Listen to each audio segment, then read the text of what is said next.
time, Amanda King.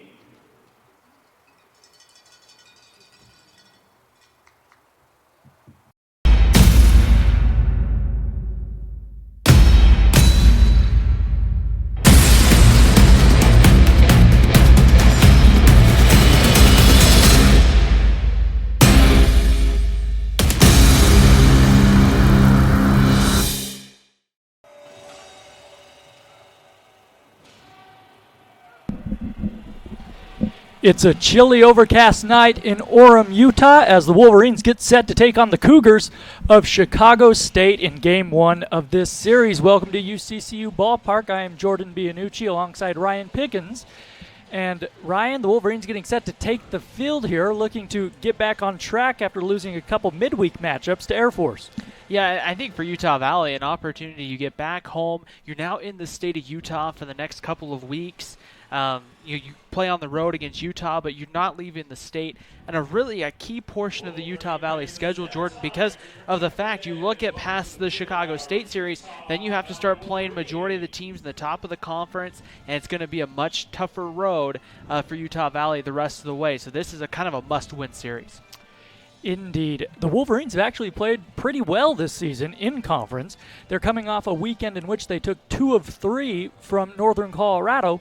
With that, I will send it over back to Ryan with the lineups. All right, let's take a look at the lineups. First, for the visiting Chicago State Cougars, coming in with a record of 8-21. They're 3-6, however, in Western Athletic Conference competition. Leading off will be the third baseman at Nick Heidenthal. Andy Gayton, the center fielder, hits in the 2 spot. Matt Sullivan at second base hits third. Reggie Brock Jr., the left fielder, hits cleanup. Dalton Ryans, the designated hitter, will hit in the 5 spot. Tyler Lowe, the right fielder, hitting 6th. Gabriel Coburn, the shortstop, will hit 7th. Cole Hansel, the first baseman, hitting 8th. And then Patrick Arndt, the catcher, will round out the order and bat 9th. Getting the ball tonight for Utah Valley will be the senior right-hander Jake Carr, who comes in with a record of 1-7. He's making his 9th start with an 8.78 ERA. He's gone 41 innings, allowed 61 hits this year, 43 runs, 40 which have been earned. He's walked 12 and struck out 40. Opponents hitting 349 off the right-hander. Defensively for Utah Valley, in the outfield, Jake Plakas in left. In center field, Michael Beltran. And right, Alexander Marco. Mick Madsen gets the start over at third base. Trevor Howell at short. Cody Hall at second. Over at first base, Payson Hayes and Drew Sims behind the plate. And Jordan, we've seen Jake Carr have some tremendous outings with getting the strikeout numbers up. Biggest thing for Jake Carr is making sure that he doesn't miss up in the strike zone. That's been when he's been really hit hard this season, has been when he's missed fastball up. If he hits his spots, Jordan, especially those corners, it could be a tough night for Chicago State. Indeed. As we are just about ready to go, Carr coming off a pretty good outing in which he went 7 innings against Northern Colorado last Friday. So the first man to step in, Nick Heidenthal, will dig in from the right side. The home plate umpire tonight is Gary DeFabio. Javier Cantu is at first base, and Troy Hodak is at third. And the sun peeks out from behind the clouds, and the playing diamond, it is in the sunshine. Here we go. Carr, first pitch, breaking ball, misses way outside, ball 1. Right on time, first pitch at 6 p.m. As Carr winds and fires, a fastball is swung on and missed, and it's 1-1. The game time temperature, 44 degrees. So a cold night, and it's just going to get colder here in Orem. A wet day, no rain right now. The 1-1 pitch, and Heidenthal takes a fastball down and in at 88 miles an hour. 2-1 the count. Heidenthal hitting .259 on the year, 1 home run, 8 men batted home. From the windup, Jake Carr throws. A swing and a miss there at a fastball on the inner half. And the count's even at 2-2. Chicago State coming off a series in which they dropped 2 of 3 to UT Rio Grande Valley.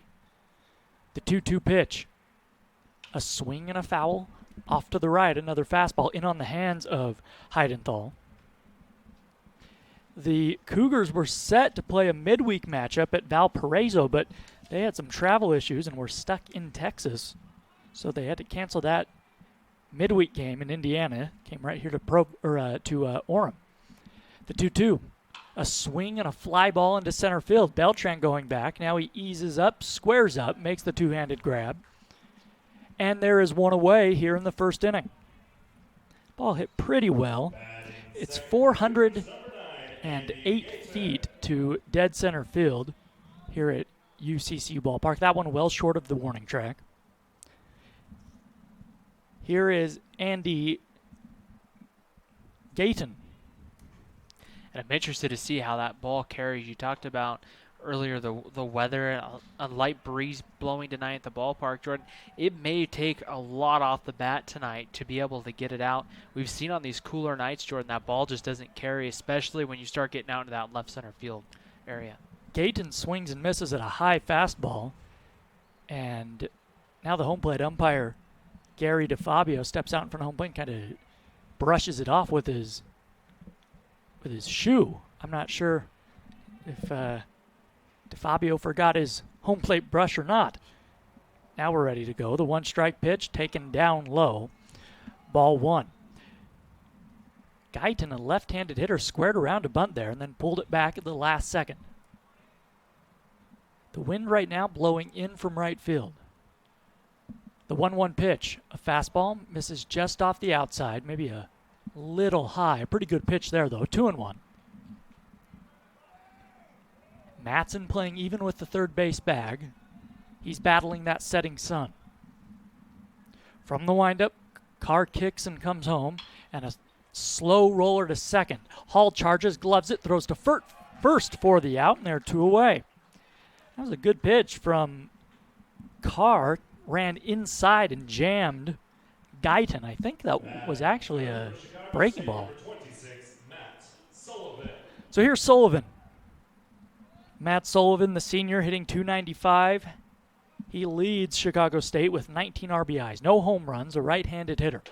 A fastball misses up and in for ball one. Base is empty, 2 outs. No score between Chicago State and Utah Valley.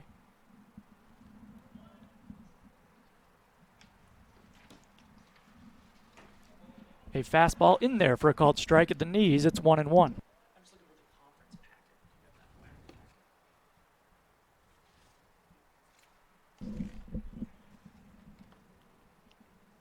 The Wolverines come into this game in 6th place in the WAC, but they're just 3 games out of first.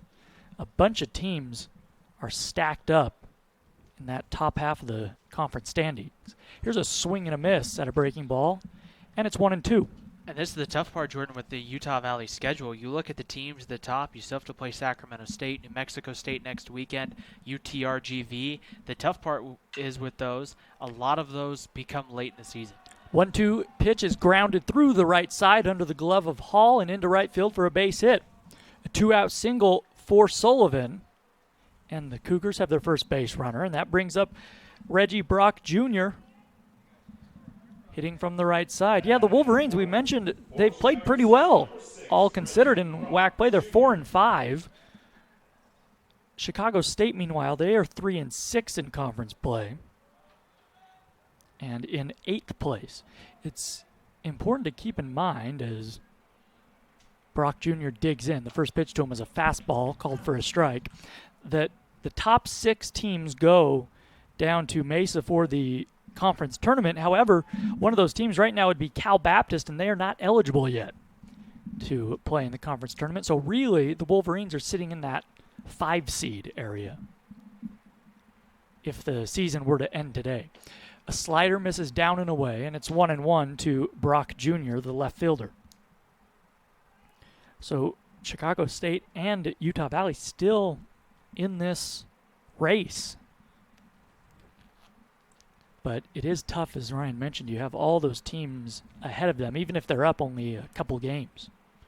The 1-1 pitch from Carr, a swing and a foul backing out of play, a breaking ball.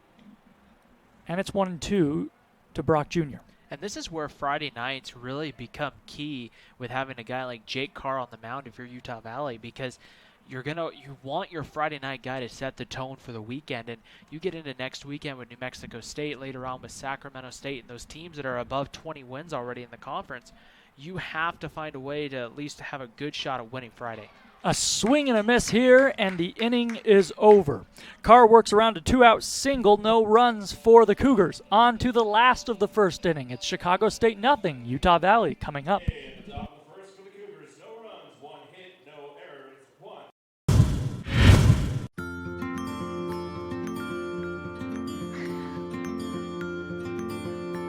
1. Looking to spend that birthday money, Tyler? I'm just not sure which one to get. Well, they are both pretty cool. But saving some of that money would be pretty cool too. Yep. When's the right age to teach your children how to save and spend money wisely? Right now, with the Be Money Smart program only at Utah Community Credit Union. Inspiring smart decisions. Nice. You only need to answer one question. Will you accept the challenge to become? It doesn't matter your situation in life. No matter your interest. Whether your first choice or second chance. There's a place for you. Place for you. Place for you at UVU. Place to engage, To rise. to succeed. To become.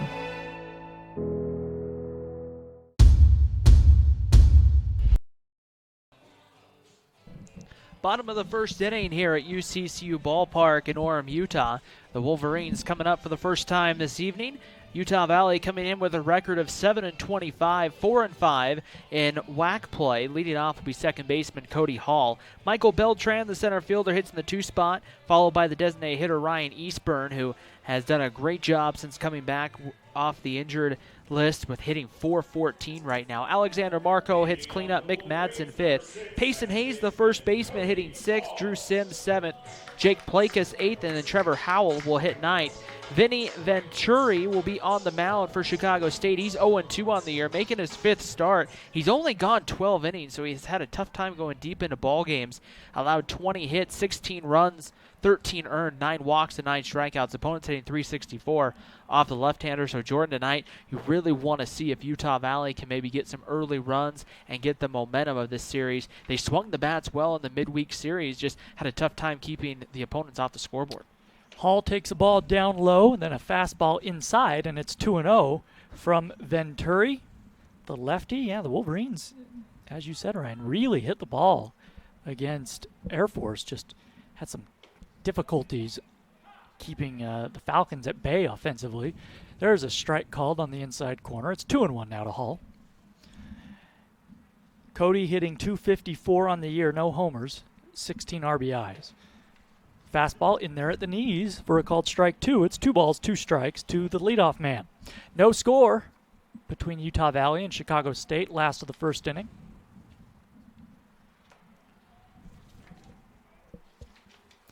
From the windup, Venturi throws, and a fastball misses up high. It's 3-2 to Hall. And these are games that if you're Utah Valley, you have to win if you want to stay in that race in the conference. A home game against an opponent that you're expected to win as a ball misses inside and Venturi walks the leadoff man. Chicago State took 2 of 3 last year from Utah Valley as Beltran steps in. In fact, they took 2 of 3, but the Wolverines have dominated this series all time. They're 30-5, Utah Valley is, against Chicago State. And they are 14-2 here at UCCU Ballpark. So here's Beltran with a man on. Into his stretch goes Vinny Venturi. First pitch to the right-handed hitter is in there for a called strike. And Arndt, the catcher, tosses his glove and walks off the first base side. That one must have caught him wrong. And he's in some pain.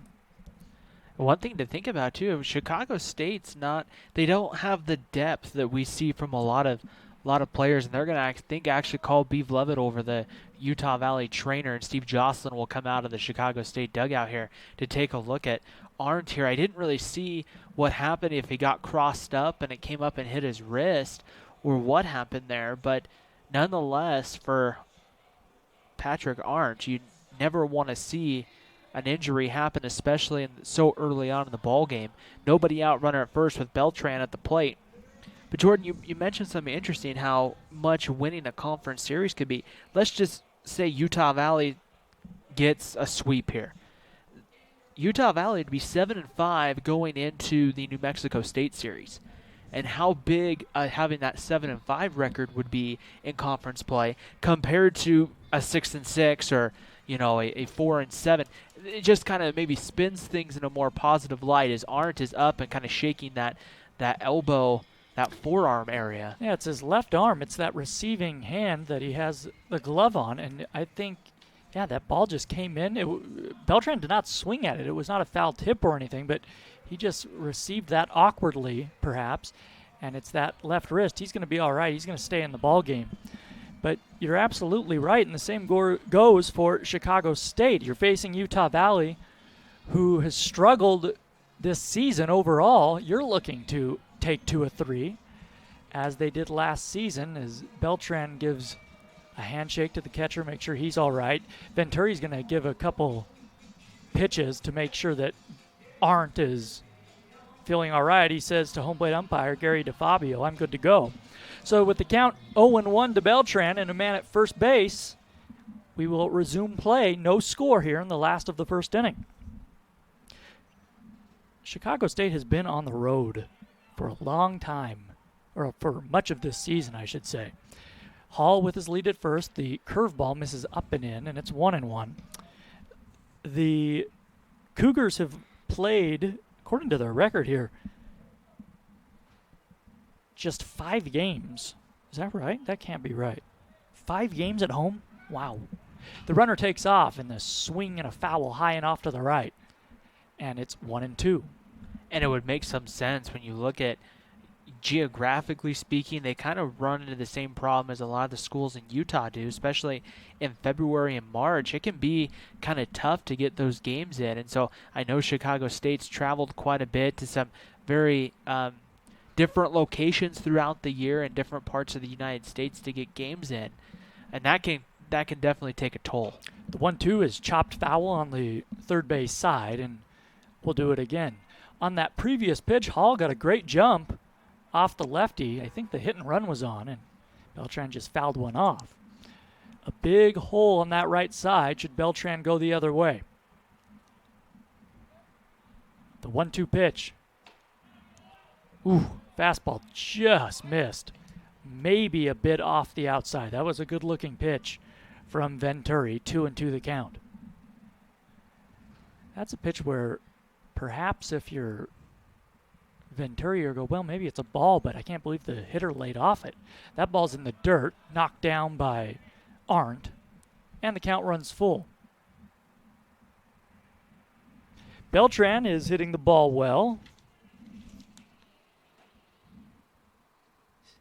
On the road trip, he hit .409 for the Wolverines. Getting the start in the 3 spot. Overall this year, he is hitting .333. There's a swing and a little liner into the third base dugout. Look out. And the count remains full. So the Wolverines making Venturi throw some pitches here in the first inning. Hall with pretty good speed at first base. The wind right now blowing in from right field. The outfield pretty shallow all the way around. Gayton in center playing Beltran to go the other way. Here's a hard ground ball off the glove of Heidenthal at third and into left field. Hall will go first to third. Beltran is in there at first. We'll see if they rule that a hit or an error. That was a hard hit ball, and they're going to say it was a base hit. I think that's a play if you're Heidenthal you'd like to make. Obviously you'd like to make, but rather to say you would expect yourself to make. It was just maybe a step to his left, had the glove on the infield, and the low hopper just skipped off it. Yeah, and that's, for Heidenthal, you have to remember too, and you're not going to see it take as big of an effect on a ground ball, but that left side of the infield here can be really tough to play if you're not used to it, especially this time with that sun coming over. But Jordan, I think you hit something right on the nail that we forget oftentimes between the difference between hits and errors. It'd be interesting to ask the players sometimes to score it, and how many times would they say, no, that was an error? Ryan Eastburn takes a couple balls, this one down and away to begin his at-bat. It's 2-0. Eastburn has been really hot at the plate. He, on the road trip, hit .571, 12 for 21. 3 doubles, 5 RBIs. So he's the guy you want up here. Runners on the corners, nobody out in the last of the first. He takes a fastball on the inside corner, strike 1. 2-1 to Eastburn, lefty versus lefty. Eastburn getting the start as the designated hitter. The Wolverines trying to jump out in front. The pitch. Fastball misses high, and it's 3-1. So now Eastburn can sit on whatever he likes. Venturi will come with that fastball and then counter it with a curveball and a changeup. Not a real high-velocity fastball, but we've seen it reach upward around 87 tonight. There goes the runner from first, but a ball misses up and in, another fastball, and the bases are loaded. Second walk issued by Venturi in this inning. And here is Alexander Marco hitting .352 on the year. 6 home runs. He leads the team in that category and RBIs, 26 of them. Bases loaded, nobody out. The Wolverines looking to cash in. Venturi from the stretch. The pitch. Fastball misses inside, ball 1. The corners of the infield are playing in. Hansel at first base is in on the grass. And Heidenthal is just maybe a step in front of the third base bag. The 1-0 pitch. A curveball in there for a called strike 1. On the inside corner, Marco took it. Hall walked to begin this inning. Beltran singled. Then Eastburn walked. The 1-0 pitch, or 1-1 pitch rather, is swung on and topped foul at home plate. And it's 1-2. That looked like the changeup in the first one we've seen tonight from Venturi. And Marco was out in front. Certainly a strikeout situation if you're Venturi, but you wouldn't mind a ground ball either. The middle infield is back. They would concede a run for a possible double play ball.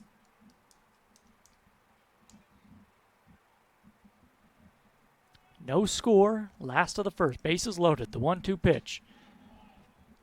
Changeup misses outside, and it's 2-2.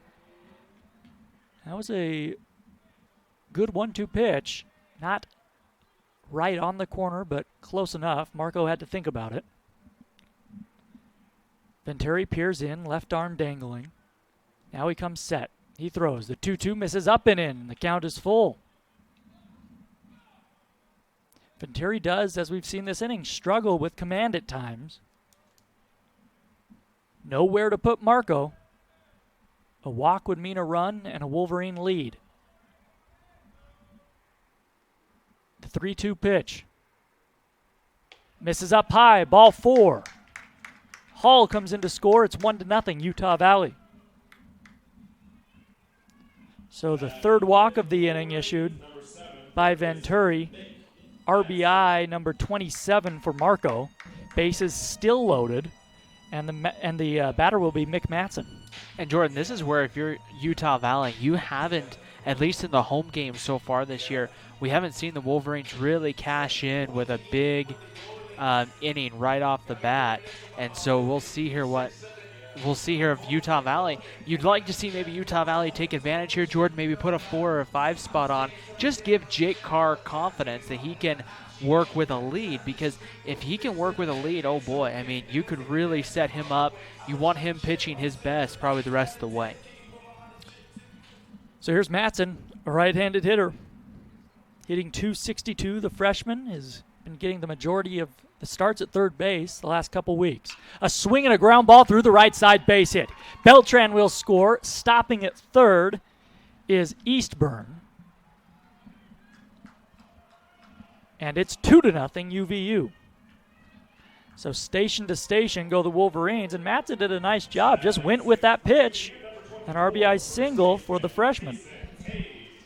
A big hole on that right side. He put it through there. So here's Payson Hayes, and he could do some damage with one swing of the bat.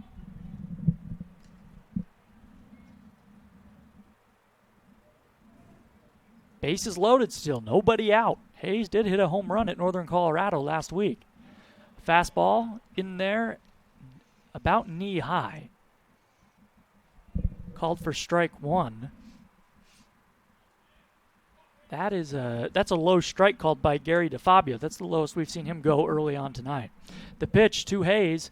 Fastball misses high and away. And it's 1-1.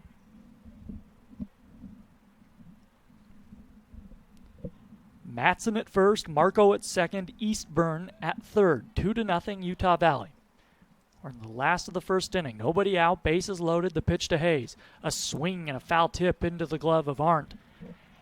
And it's 1-2.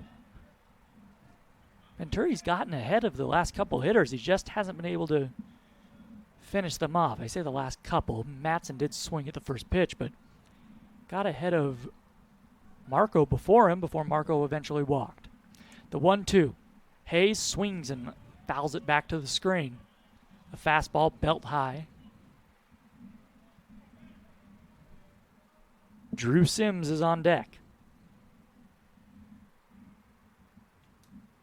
That baseball is going to be tough to see here in the early innings, coming out of the sunshine and into the shadows. As the sun sets behind the first base grandstand. Fastball misses down and away to the right-handed hitter, and the count's even at 2-2. Brock Jr., he's medium deep straight away and left, perhaps a hair toward left center. The center fielder, Andy Guyton, he's in right center field and playing fairly shallow. The pitch to Hayes, a swing and a line drive foul down the first base line. A fastball that Payson was laid on. Hayes hitting .224 on the year. He's had 67 at-bats. 5 homers, 19 men batted home. And really that there's just as kind of a defensive swing there, just trying to make some contact there at the pitch. 2-2 swung on and missed. A changeup in the dirt. Hayes went after it. And for Venturi, that's the first out of the inning and a big one. So here's Sims. Base is still loaded. The Wolverines do not need a base hit here to score another run. A fly ball to the outfield would do it. Still playing in on the grass at first base is Hansel. Sims in open stance from the right side. A swing and a slow roller foul on the third base side. Sims hitting .256. He does have 1 home run on the year. 14 RBIs. Boy, Vinny Venturi would love a ground ball to get him out of this inning. Bases loaded, 1 out, 2-0 Utah Valley. The pitch and a curveball stays high and wide. Not close, an easy take for Drew Sims. It's 1-1. Sims, a superb defensive catcher. We've seen this year, his sophomore year, that bat finally start to come around. The 1-1 pitch and a fastball misses outside, not close, 2-1. So as we've seen, Venturi, when he has command, he's been quite good. But he's been all over the place here in the first inning. Laboring. The 2-1 pitch is swung on and chopped foul third base side. And the count's even at 2-2. That looked like a fastball inside that Sims got a piece of. A sparse crowd early on here at UCCU Ballpark on a chilly Friday evening. The 2-2. Sims swings and misses, but the ball squirts away from Arndt. Coming in from third to score is Beltran. He slides in, is Eastburn. He slides in as Venturi was covering. Venturi goes down. He's okay as he kind of limps back to the pitcher's mound. I think he's all right. So it's a strikeout of Sims, but Arndt couldn't knock down that curveball in the dirt. So coming in to score Eastburn, it's 3-0 Wolverines. They catch a break there. I assume that'll be a wild pitch as Marco takes third, Matson to second. 2 outs now as Jake Plakus takes ball 1 outside.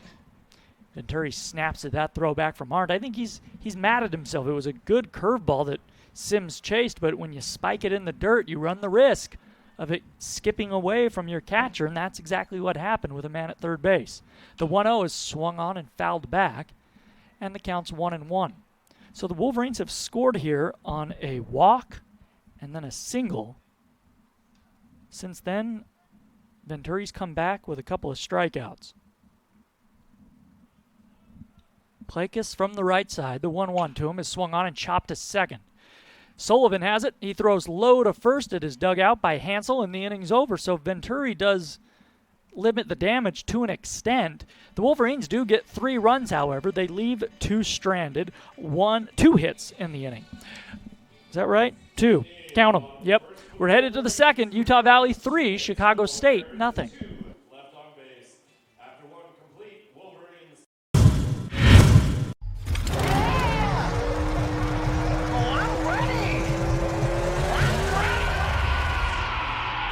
I'm on a new level. Give your head a Mountain Dew kickstart. Let me.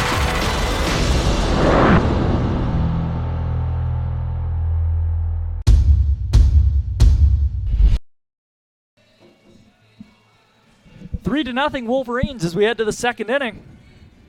The Wolverines send 8 men to the plate in the last of the first inning. So Jake Carr working with the 3-run lead. He will face Ryans to begin this inning. There's a strike, a fastball on the outside corner. It's 0-1 to the left-handed hitter. Dalton Ryans, a senior, hitting .261. The pitch to him, a swing and a miss at a fastball, and it's quickly 0-2. Jake Carr looked sharp in inning number 1. He gave up a 2-out single, but that was it.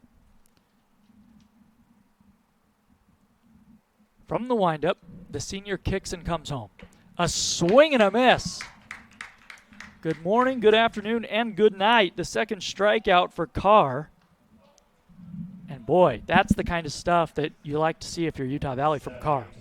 And really, if you think of it, Jake Carr started his year off against Fresno State. That's the kind of command he had to put it. Those are tough spots for a hitter. Even if they make contact, a lot of times they're just going to push one to short as that one gets to the backstop for ball 1. Or, Jordan, you're going to try to get out in front of it. You're going to roll right over, and you got an easy ground ball. So if Jake Carr can live in those spots, it could be a tough night for Chicago State and a good sign for the Wolverines. Lowe hitting from the right side, takes a fastball in, and it's 2-0. Tyler Lowe, a senior, hitting .207. He does have 1 home run, 9 RBIs.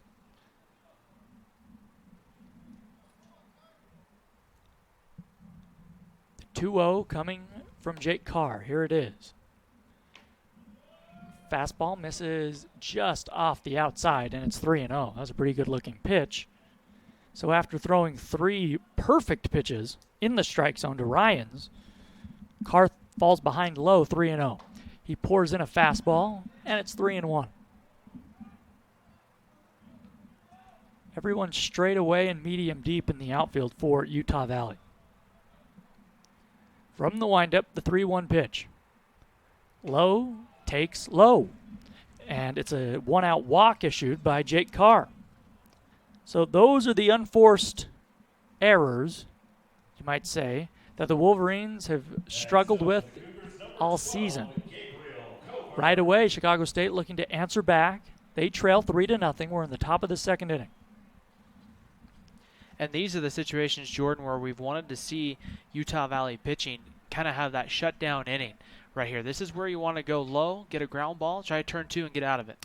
Here's Gabriel Coburn. He takes a fastball outside for ball 1. As Carr snaps at the throw back, now rubs up the baseball. Coburn hitting .291 on the year. No homers, 7 RBIs. Righty versus righty. Carr into his stretch. Fastball just misses off the outside, and it's 2-0. From up here, we're right behind home plate in the press box. Those are right around the strike zone. Gary DeFabio saying they're off the plate, though. Carr not visibly arguing with the home plate umpire. Now, Coburn squares around a bunt, and he swings away and lines a base hit through the right side. Marco up with it in right. Heading to second and stopping there is Lowe, and the Cougars have something going here in the second inning. That's a great job by Coburn to bluff the bunt and then just line one into right field. So here's Hansel, the tying run. Next for the Cougars, number 29, Cole Hansel. Hansel, a left-handed hitter. He's had 66 at-bats this season, hitting just 182. Jake Carr certainly looking for that ground ball. Get him out of the inning. 2 men on, 1 man out. The pitch, a swing and a miss. Hansel well behind the fastball. About belt high on the outer half there.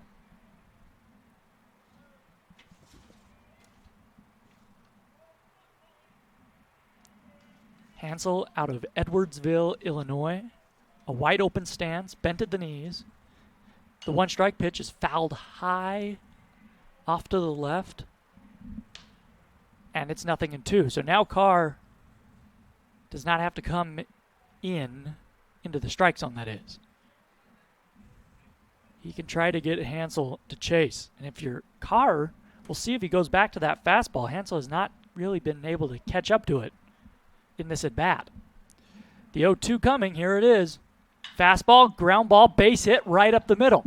Heading around third is Lowe. The throw will go into second base.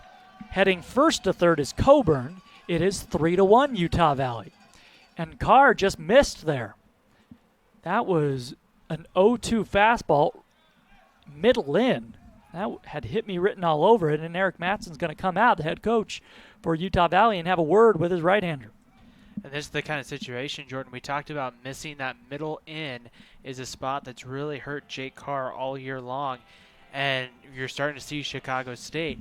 Good college hitters, Jordan, you're not going to get away with that as often as you did maybe high school. And Jake Carr knows that. I mean, he's a veteran guy. He knows that you're going to have to hit spots a little more careful. But you got to credit Chicago State. This is the kind of inning the Cougars needed to get something back, whether it was all three or not, but at least get something on the board here, maybe to shake Jake Carr's confidence right now.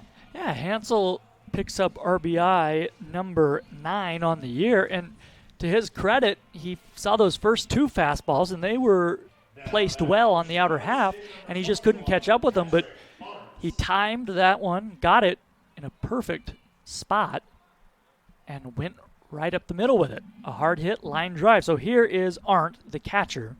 Patrick Arndt hitting .286 on the year. He's had just 49 at-bats. Runners on the corners, though. 3-1 Wolverines. The pitch from Carr. A fastball is grounded to third. Diving is Matson near the line. He has it. He goes to second, but he's too late. Now the throw to first. Gets by Payson Hayes. Heading to third. And now they're going to say a dead ball. Heading to third on the play was Hansel. Coming in to score was Coburn. The first base umpire, Javier Cantu, threw up his arms as if to say it's a dead ball after it hit the sidewall over there on the first base side. But I'm not sure why he did that. Either way, there are runners on the corners. A run comes in to score. Matson made a great job just to keep that ball in the infield, diving to his right, but he had really no shot at the runner at second by the time he came up with it. Here's a swing and a high fly ball off the bat of Heidenthal into shallow right field. Marco will be called off by Hall, the second baseman. Staying put at third is Hansel. 2 away. Stepping to the plate for the Cougars, number 9, Andy Gayton. So it will go down, I believe, as a single for Arndt. Hit it right by that third base bag. And just to finish that thought, Matson, by the time he backhanded it and then got to his feet after making the headlong dive, there was just no chance at getting Hansel for the force out at second base. I don't know if he would have. Well, here's the first pitch, a fastball missing outside to Gayton, ball 1. Ryan, I don't know if he would have been able to get Arndt at first or not. The catcher's running, so you do have some time. And the freshman I think he made the wrong move going to second. If anything, should have just hung on to the baseball. Yeah, I think his thought, though, Jordan, was a swing and a miss here, and it's 1-1. In the moment, it's easy to kind of think about, okay, which runner do I have a better shot at? Which is the shorter throw right there? And I think he had a better play at first to get Arndt than trying to make that throw to second. But I think in the time being there, you're looking for the quickest, shortest throw. And for Mick Madsen there, it would have been up to second. And really the big mistake is the 1-1 pitch is in the dirt, smothered by Sims, is committed by Hall. He tried to turn not the double play, but tried to go from second to first to try to just get the one out, and he threw it wildly past Hayes. And that ultimately is what costs Utah Valley a run. So 3-2, the Wolverines leading by 1 run, men on first and third, 2 outs in the second inning. The left-handed hitter Guyton swings and misses, and it's 2-2. A fastball away from Carr. And this is really where, if you're Jake Carr, Jordan, you really want to just get out of this inning here. You have Guyton in a great position here with this 2-2 pitch. We'll see if maybe Carr tries to go back to that outside corner. That's where he seems to like to go with 2 strikes. Guyton bounced out to second in his first at-bat last inning. The 2-2 pitch. The runner takes off. A throw down to second is low, and now the tag by Howell is late. He is safe.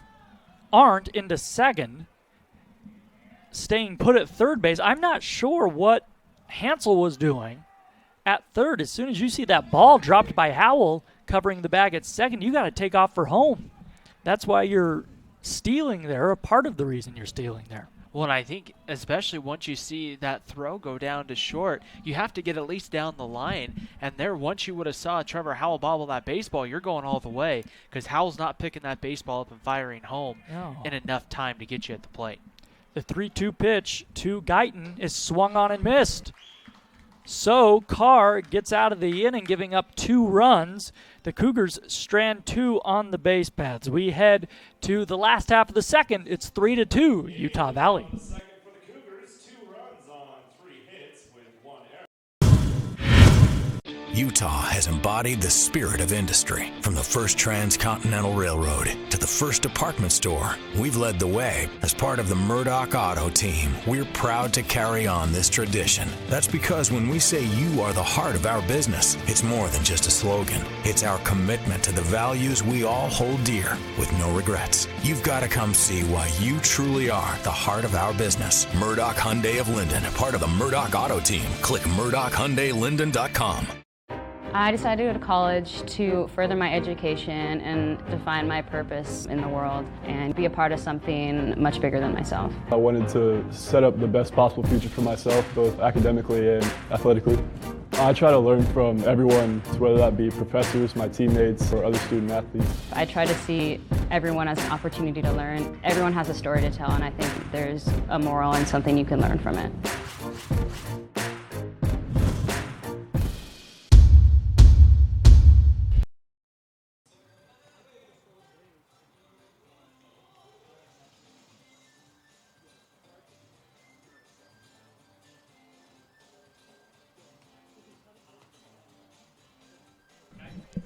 Bottom of the second inning here at UCCU Ballpark. Utah Valley coming up with Trevor Howell, Cody Hall, and Michael Beltran, as Vinny Venturi will go out. We saw Venturi, Ryan Eastburn, when he slid home, kind of made contact with Venturi.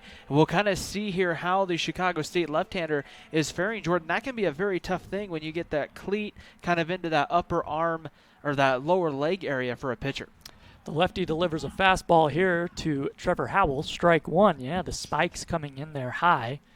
The pitcher, Vinny Venturi, was covering home plate, as you mentioned, Ryan, as Howell takes a ball low and away.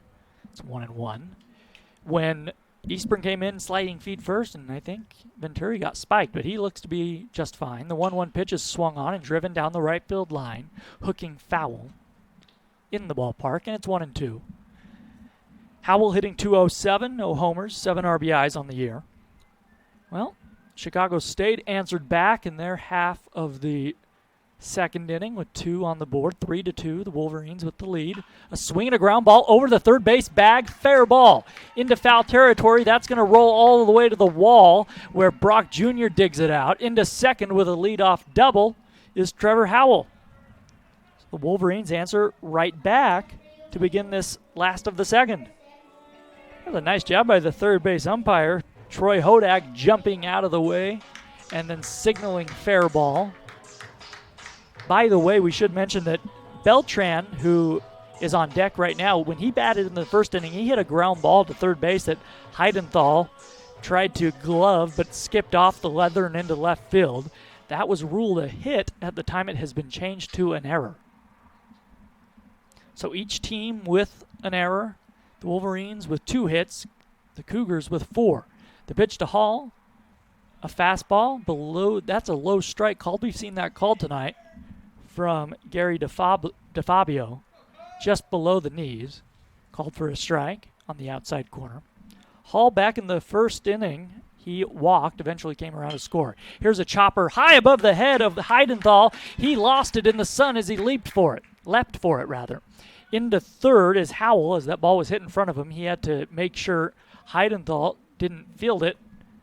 And in there, that's another one, Ryan, where if the sun doesn't wreak havoc on the Heidenthal as he's delivered a pair of sunglasses right now, he should make that grab.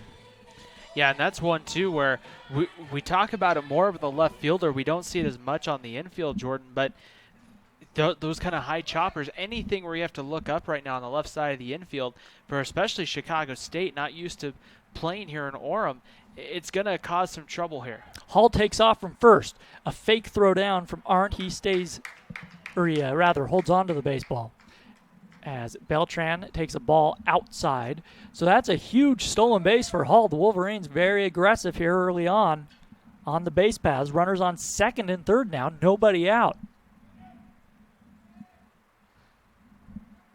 That is Hall's 6th stolen base of the year. This one swung on and driven deep to left center.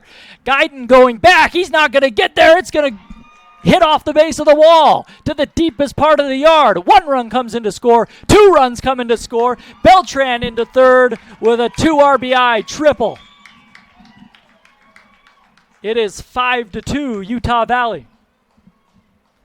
That ball was crushed just to the left of where that 427 marker would be. And Beltran clears the bases with 1 swing of the bat.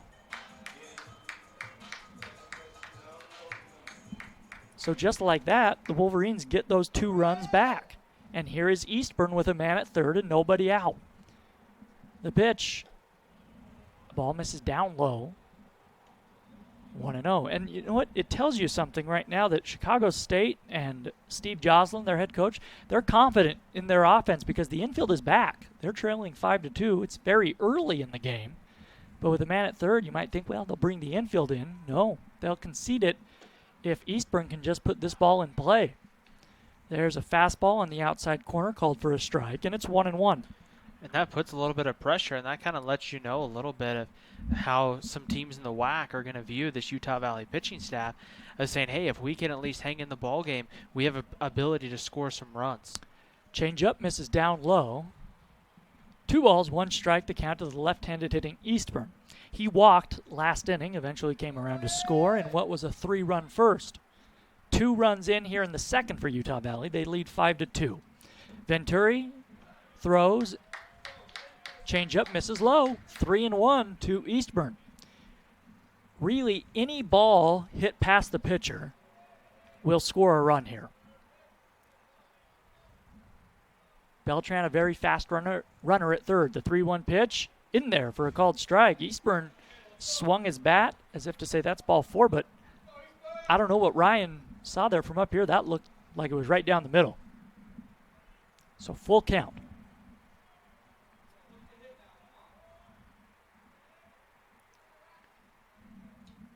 Eastburn has been red hot at the plate lately.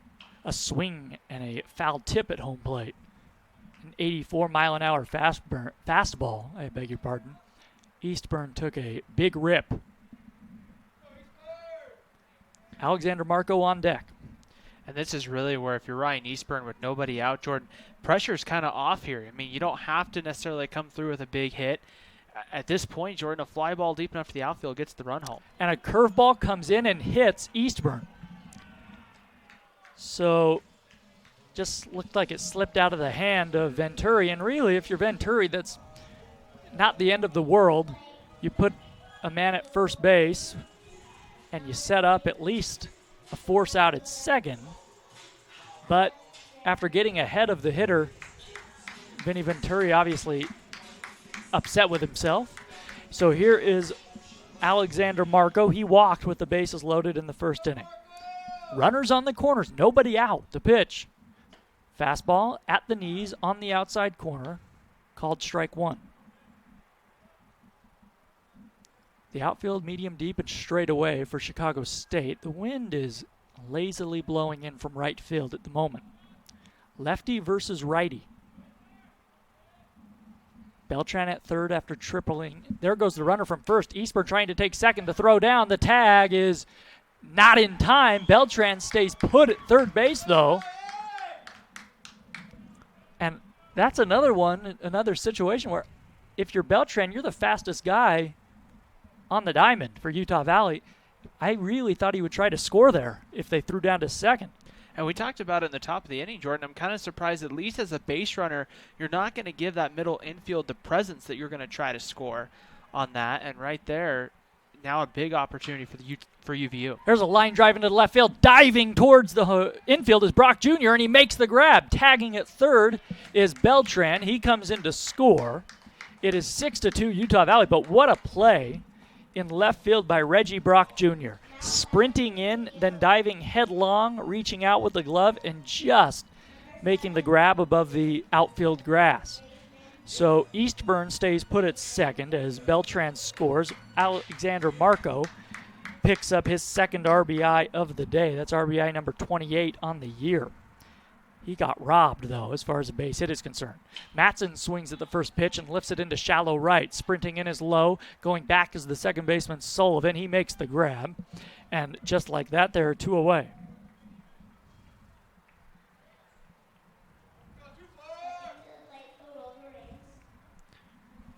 So Hayes will come up to bat.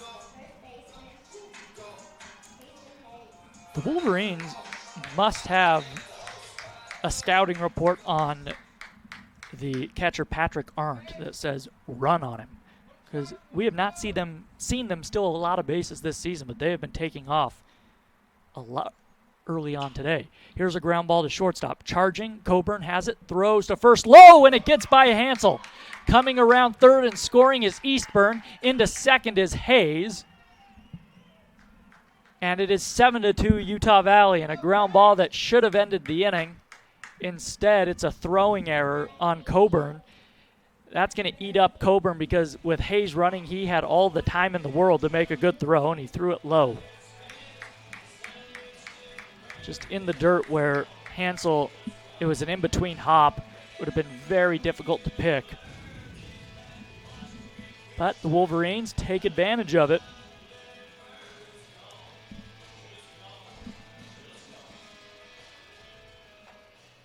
Here is Sims.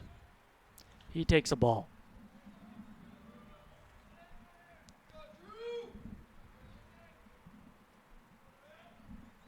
So a couple of wild innings there to begin the game. Here's a chopper foul on the third base side. It's 1-1. Sims struck out in the first inning. He is 0 for 1. And on a cool night like this, you kind of worry about having your pitcher sit in the dugout for this long, making sure they keep their arms warm, and they kind of keeps them out of a rhythm. A curveball's down in the dirt. Arndt plays the carom off his chest up the first base line. Hayes, the slow runner at second, stays put, though. And hey, if you're Utah Valley, you're not feeling bad for the Cougars. You'll take what you can get. Utah Valley leads 7-2, 2 outs in the bottom of the second. There's a swing and a little bloop down the left field line. That's going to fall. Hayes comes around first. Brock Jr. with the throw. It is cut off. Hayes scores. It's 8-2 Wolverines. That was a good pitch from Venturi. It just jammed Sims, and he did a better job of muscling it into left field. He picks up an RBI, and Plekis will come to bat, the 9th man to come to the plate in this inning for the Wolverines.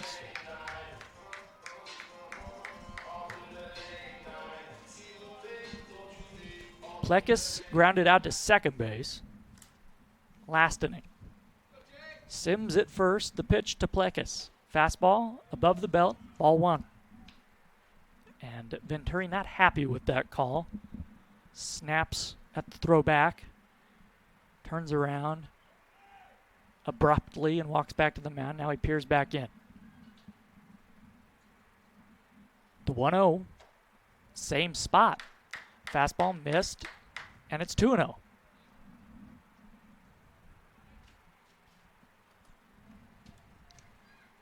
One man on, 2 men out, 8-2, Utah Valley. We're in just the last of the second as a ball misses low, 3-0 to Plekis. Chicago State's going to get some action going, Jordan, in that bullpen, and we'll see here just how long Venturi's going to be able to go. It doesn't seem like there's any effect from the slide earlier from Eastburn. Yeah, that's the 69th pitch thrown, and it misses outside. He walked Plekis on 4 pitches. So Howell will come up to bat. The Wolverines have batted around here in the second inning.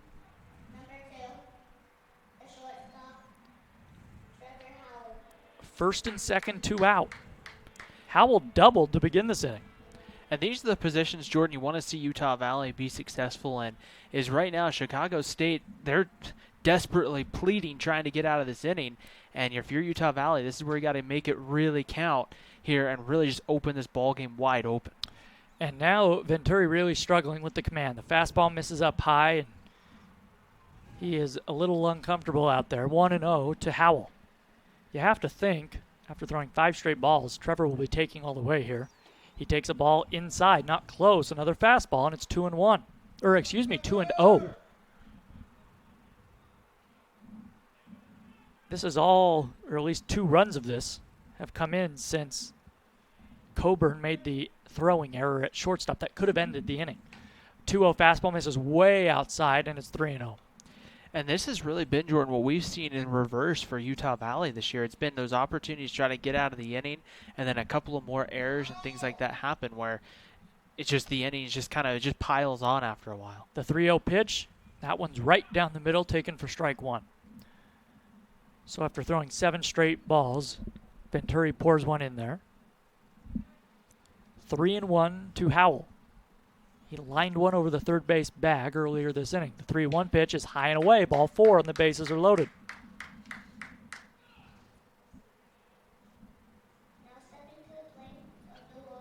So not only do you walk Howell, but that turns the lineup over, and Cody Hall will come to bat. He singled earlier this inning, came around to score. And here comes Steve Joslin, and that may do it for Vinny Venturi. It does. So Venturi certainly had some errors behind him, 2 of them, but ultimately his command just couldn't quite get out of this second inning as he couldn't throw a strike there toward the end. We'll take a break on GoUVU. New pitcher coming in, bases loaded for Utah Valley when we come back.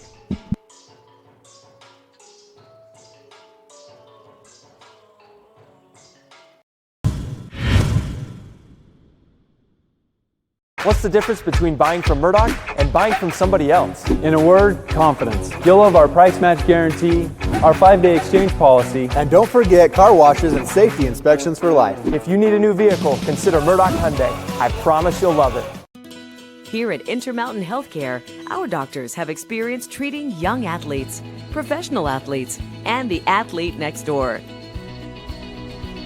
We treat everyday injuries, sports injuries, concussions, total joint replacements, and everything in between. Come visit our board-certified physicians and surgeons here at Intermountain Healthcare's Utah Valley Orthopedic and Sports Medicine Clinic. We're committed to keeping you moving. We're in the back really cooking food. You know, we take pride in all the food that we do. We make the meatballs from scratch. We make the pasta.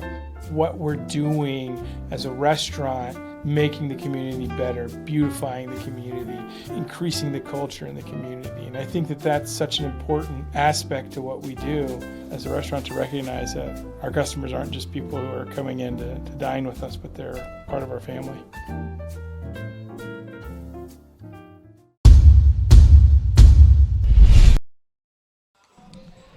Well, 5 runs in here in the second for Utah Valley, still 2 outs, and right now the base is full of Wolverines. New pitcher will come on. It will be Dean Youngblood. Youngblood's 0-1 on the year, making his 11th appearance. He's got a 7.24 ERA and 13 2/3 innings. He's allowed 14 hits, 14 runs, 11 earned. 13 walks, 5 strikeouts. Opponents hitting .264 off the left-hander, who Jordan really comes in a pinch here. Bases loaded with 2 outs. You got to deal with the top of the Utah Valley lineup, and this really, Jordan, is where Utah Valley really could put that knockout blow early on if they could put a ball in the gap. But really, you're just looking to try to continue to extend this inning. Yeah, the Wolverines just looking to take advantage and pile on. 8-2, the Wolverines leading. The pitch to Hall. Misses down low, ball 1.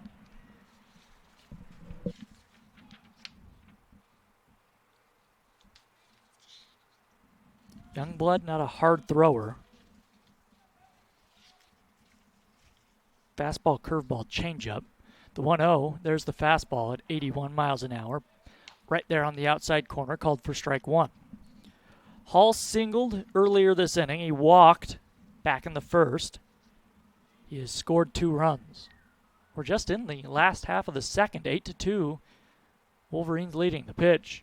Hall takes a ball low and away. Another fastball from Youngblood. And it's 2-1. Hall getting the start in that leadoff spot, hitting .254 coming into the game. Nowhere to put him. The 2-1 pitch coming from Youngblood. Here it is. Fastball below the knees. And it's 3-1. So a walk here would mean a run for Utah Valley. Dean Youngblood needs to come in here with a strike. He's thrown just a third of an inning in conference play this season. Takes a deep breath. The 3-1 pitch. Fastball swung on, lined into center field. Coming in is Guyton. He reaches up, he makes the grab, and the inning's over. So Dean Youngblood does the job. The Wolverines leave the bases loaded. They do score 5 runs in the inning, however, as we head to the third on GoUVU. It's Utah Valley 8, Chicago State 2. 4 hits, 1 error, and 3 left on base. After 2 complete, Wolverines 8. Let's do this. Let's do it. Huh? Let's do this. Let's do this. Okay. Let's do this. Let's do it. Let's do this. Let's do it. Yeah. Yeah. Yeah. Yeah. Yeah. I'm on a new level. I'm on a new level. Give your head a Mountain Dew kickstart. Be a king in your mind, but do the work of a servant. With a purpose on the mission, you get to what you deserving. If it's worth it, you be on straight and narrow instead of swerving. Ignore the dream killers and doubters, cause they ain't perfect. Dang, still a lot of doubters out there. What do you want to tell them? Thank you for the motivation.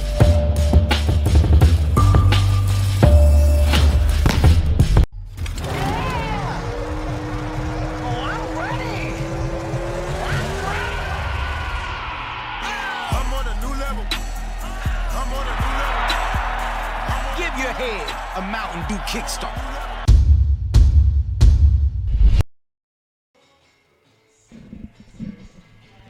Eight to 2, Utah Valley leading Chicago State as we head to the third inning. Jake Carr back out on the mound for the Wolverines. He will face Sullivan, Brock Jr., and Ryans, 3, 4, and 5 in the Cougars order.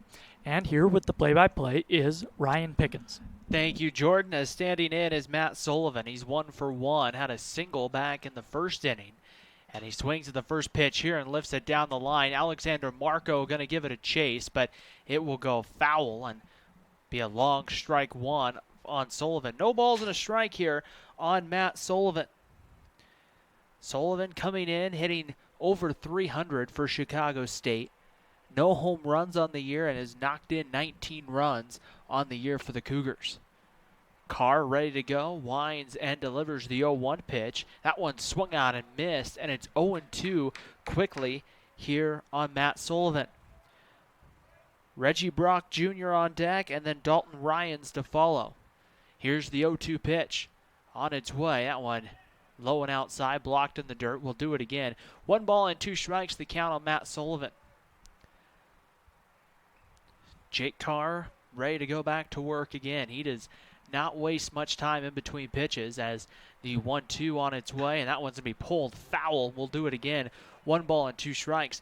Jordan mentioned the fact that how many games at home Chicago State has played. They started their season on the road at Pacific in Stockton, then went to a tournament down in New Orleans, Louisiana, went up to Port Charlotte, Florida. There's a line drive right back up the middle into center field, and a leadoff single for Matt Sullivan is aboard, and he's 2 for 2 in that 3 spot for Chicago State. And that will bring up an 0 for 1 Reggie Brock Jr., the left fielder who went down on strikes back in his first plate appearance. They went and played Villanova, Mount St. Mary's. Then it was the next weekend. They played actually in Chicago against University of Illinois Chicago. Then up to Kalamazoo, Michigan, St. Louis, Missouri. They've been feels like all over the U.S. as the pitch in there for a called strike to Reggie Brock Jr. Taking advantage a lot of playing some non-conference games in the state of Chicago, or not the state of Chicago, the city of Chicago, in the state of Illinois. The 0-1 pitch on its way. And that one's blocked in the dirt by Drew Sims, and the count evens up at 1 ball and 1 strike. The Cougars scoring 2 runs in the second. Chicago State with 2 runs on 5 hits. And the 2 defensive errors have really come back to hurt Chicago State as they have another arm getting loose down in the Chicago State bullpen. That one swung on and missed. Strike 2. And it's 1 ball and 2 strikes here on Reggie Brock Jr.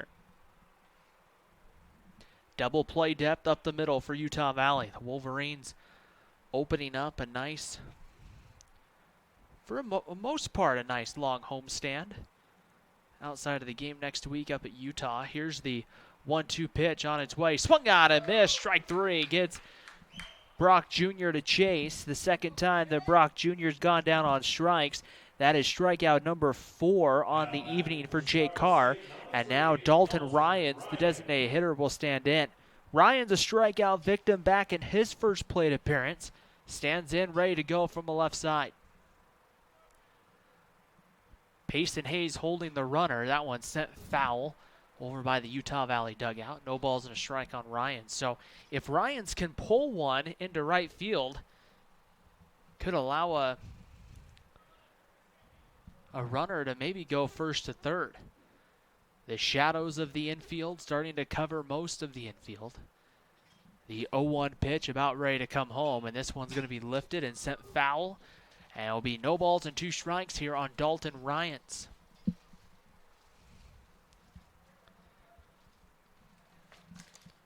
Jake Carr, the right-hander, ready to go back to work.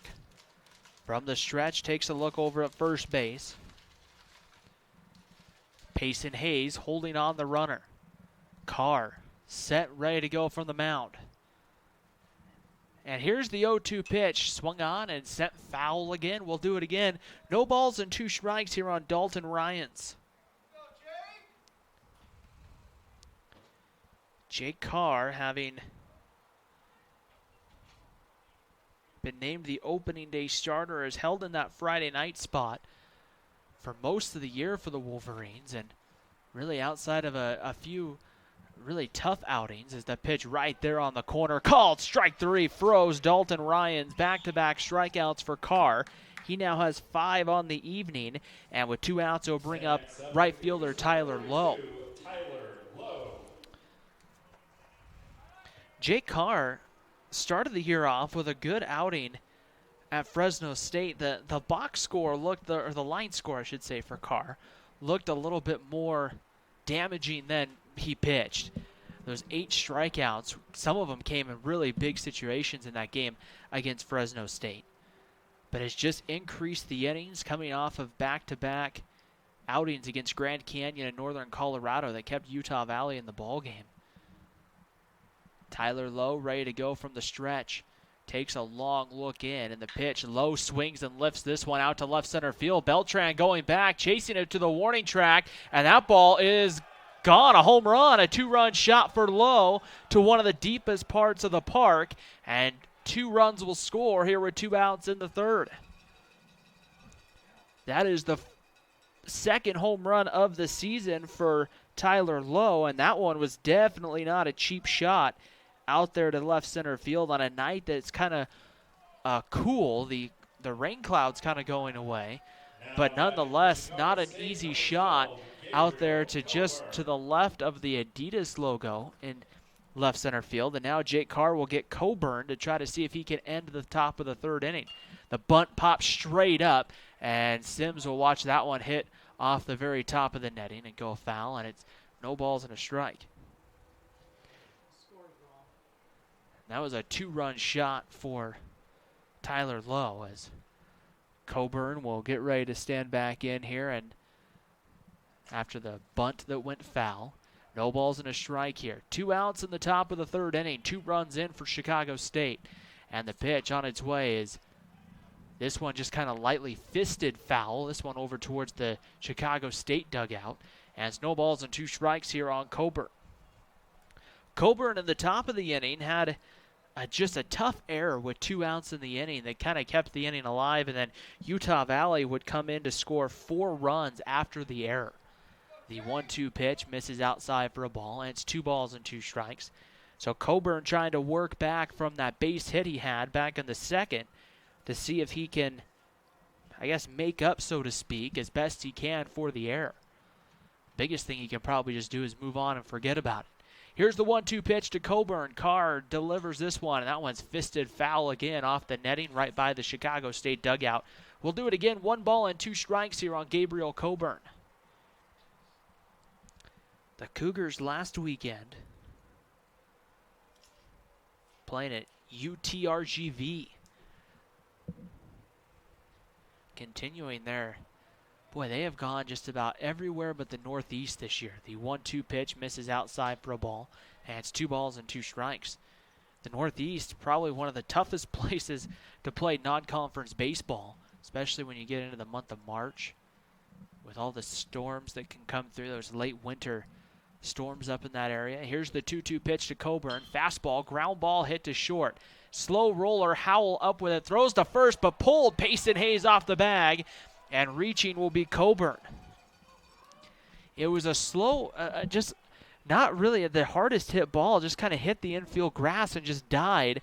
Trevor Howell met it up the middle. That's going to be an E6 against Trevor Howell, the second Utah Valley error of the evening, and that will continue the inning here once again. Remember, it was Jake Carr who had back-to-back strikeouts of Reggie Brock Jr. and Dalton Ryans before Tyler Lowe went deep for the 2-run shot.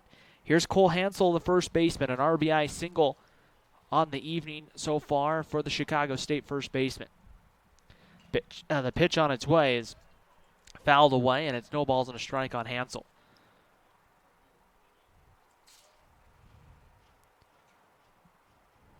Pitcher going, or the home plate umpire, I mean, Gary DeFabio going out and delivering a new baseball to Jake Carr. Jake will try to work through the inning here.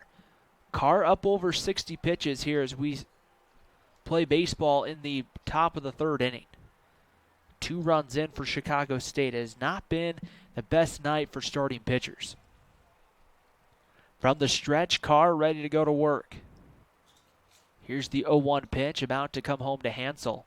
And that one's right there on the corner. This one for a ball, and the count evens up. 1 ball and 1 strike here on Cole Hansel. Patrick Arndt, the catcher, in the on-deck circle for Chicago State. But if you're Jake Carr, you're looking to try to just get Hansel here and get out of the inning. Here's the 1-1 pitch on its way. Fastball sent foul down the left field line onto the concourse here, all the way down the left field line where there's a nice play area with a jungle gym and that for the kids. 1 ball and 2 strikes here on Hansel. Don't know how much that's utilized, especially for Utah Valley, the minor league baseball team, the Orem Owls that play here. Well, that might help the Owls a little bit more than it does the Wolverines. The pitch right on the corner, but this one off the plate for ball 2. 2 balls and 2 strikes on Hansel. As tonight's definitely a blanket night at the ballpark. It's cooling off quite nicely here. I'm imagining it's going to drop pretty big once the sun goes down. As the 2-2 pitch about ready to come home. That one swung out and missed. Strike 3, and Jake Carr gets all 3 outs via the strikeout. He's now got 6, but the Cougars come back with 2 runs in the third. We head to the bottom of the third. It's a 8-4 lead for Utah Valley here on the WAC Digital Network.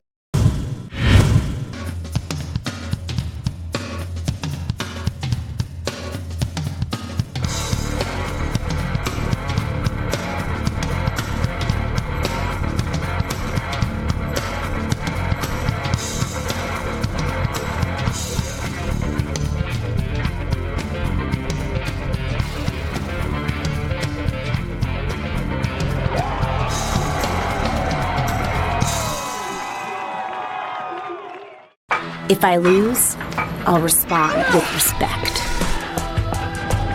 If I win, I'll back it up with humility. If I fail, I'll rise up with honor.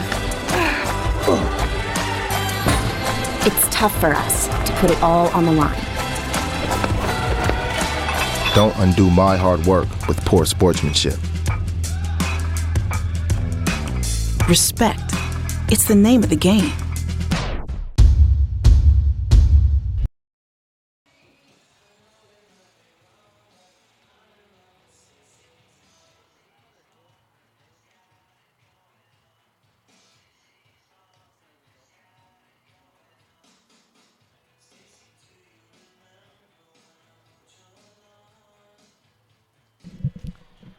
Bottom of the third inning here at UCCU Ballpark on the campus of Utah Valley as Michael Beltran will stand in. Beltran has been aboard twice and has scored twice here tonight for Utah Valley as Dean Youngblood, the left-hander, will continue on here. He got the final out of the bottom of the second inning where Utah Valley plated 5 runs, and Beltran stands in here. Beltran a triple and reached on an error from third baseman Heidenthal here tonight for Utah Valley. The pitch on its way, the 1-0 is swung on and popped up. This is going to be on the infield. Coming off is Arndt with the mask. It's going to be the first baseman coming in, however, and Hansel will make the catch. A last-second adjustment there, and there's one away. That was, again, not a cheap pop-up on the infield right there, and Hansel, the first baseman coming in, may not have been the prime candidate to take that pop-up. Might have been more the catcher if he would have. I think Arndt, I don't know if he maybe lost the baseball looking up, but nonetheless, with 1 out, Ryan Eastburn will come to the plate. Eastburn, Jordan mentioned it earlier, has been swinging a hot bat here in the last couple of ball games. Well, the last, I should say, few ball games for Utah Valley as he stands in right here. 12-game hitting streak right now, the longest on the Wolverine Ball Club. That one in there for a called strike, and it's 0-1. He has not recorded a hit tonight, has a walk, and he's also been hit by a pitch, but he's come around to score 2 runs. Youngblood ready to go, the 0-1 pitch. There's a slow curveball. This one settles in just below the belt for a strike, and it's quickly no balls and 2 strikes on Ryan Eastburn. Alexander Marco on deck for Utah Valley. The 0-2 pitch on its way, and Eastburn swings and lifts this one out into right center field. It's got some pretty good carry under it, but running it down out there in center field is Gayton, and there's 2 away. Eastburn just getting a little too much under that one there to hit it straight up into the air. If he would have gotten a little more line drive, that would have been extra bases. And with 2 outs, here's Alexander Marco. Marco has walked and had a sacrifice fly in his last plate appearance. Standing in for Utah Valley with 2 outs. Youngblood looking to try to send Utah Valley down in order. The first pitch low for ball 1. 1 ball and no strikes, and that would be big for Chicago State after having back-to-back innings where they've scored 2 runs to send them down in order here. Maybe give some momentum to the offense. Marco makes contact, but sends that one well foul. And we'll do it again. 1 ball and 1 strike here. Bottom of the third inning. It's an 8-4 lead for Utah Valley. Plenty of offense here in the early going. Here's the 1-1 pitch from Marco. That one's I think a changeup that just never broke. And it's high for ball 2. 2 balls and a strike on Alexander Marco.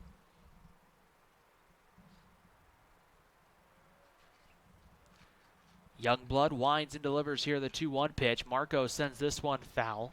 And we'll do it again. 2 balls and 2 strikes the count here on Alexander Marco. If the inning continues, Mick Madsen will hit here in the third. Ready to go here. Youngblood looks in, he gets the sign, the 2-2 pitch, checks his swing as that one bounces in the dirt, ball 3, and the count goes full here to Alexander Marco. Mick Madsen, 1 for 2 on deck, and then Payson Hayes for the Wolverines. But first, Utah Valley would have to find a way to extend the inning. Youngblood ready to go right here. And the 3-2 pitch on its way home. That one's going to be lined into left center field up over the leaping shortstop Coburn. And a 2-out single here for Alexander Marco keeps the inning alive. And here's a 1 for 2 Mick Madsen. Madsen, an RBI single back in the first, and then a pop out to the second baseman in the second. That was just a ball that was just hit high into shallow right center field. Youngblood, the left-hander, ready to go back to work here. Lefty versus righty matchup here. Youngblood checks Marco over at first and comes home. There's a fastball that misses outside for a ball, and it's 1 ball and no strikes. Utah Valley's been plenty patient so far in this ball game, really making the 2 Chicago State pitchers we've seen, Venturi and Youngblood, they've been making them try to come over the plate. The pitch on its way, and Madsen grounds this one up off the second base bag. Sullivan's going to one-hop the throw to first, which will be in time to get Madsen, and the inning comes to an end. Utah Valley gets 1 man on. We head to the 4th here at UCCU Ballpark, with Utah Valley leading Chicago State 8-4.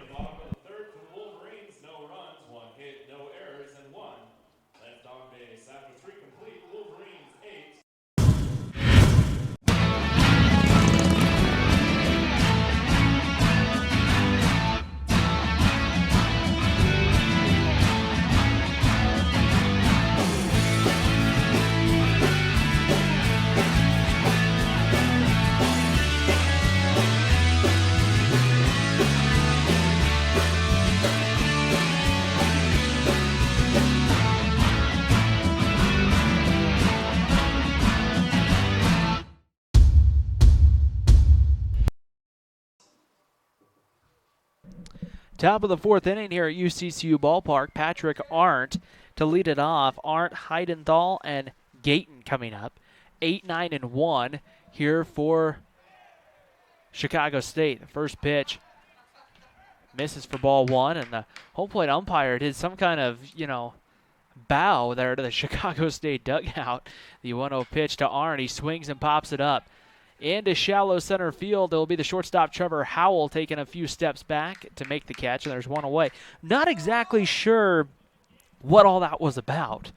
The Chicago State dugout applauding I don't know if they were applauding necessarily the call or whether they were applauding the fact that the hitter laid off on a good pitch. But nonetheless, with 1 out, Nick Heidenthal, who's 0 for 2, will stand in.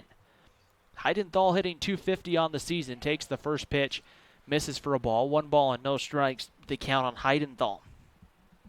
Heidenthal has flown out to center and popped out to second.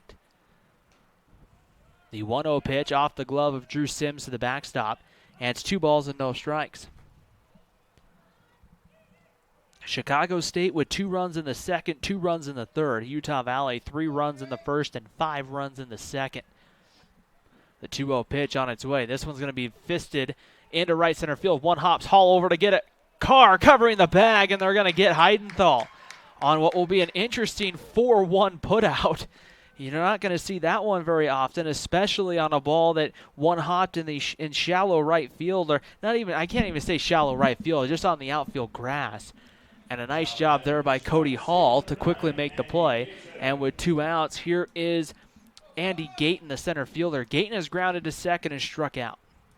And the first pitch on its way. Gayton shows bunt, lays it down the first base side. Carr's going to pick it up and try to apply the tag, and he got the tag on the arm, and the inning is over. So Utah Valley responds, sending the Cougars down 1-2-3 in the fourth. Some fine defense from Jake Carr and the Wolverines. We head to the bottom of the fourth with the Wolverines leading 8-4 over Chicago State on the WAC Digital Network. The road to national championships runs through NCAA.com and the NCAA Sports app. And whether you follow one college team or all of them, it's never been easier to get the content you want all in one place. With live broadcasts of multiple championships across all divisions. With exclusive access. Ready to go? Let's have some fun. And highlights for every single championship. Stay in the game all season long with NCAA.com and the NCAA Sports.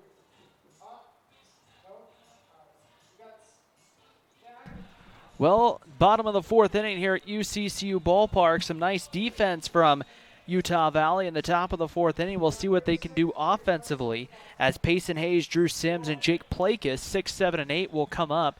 The left-hander back to work is Dean Youngblood, who did a nice job in the bottom of the third inning, sending down the Wolverines when they were trying to...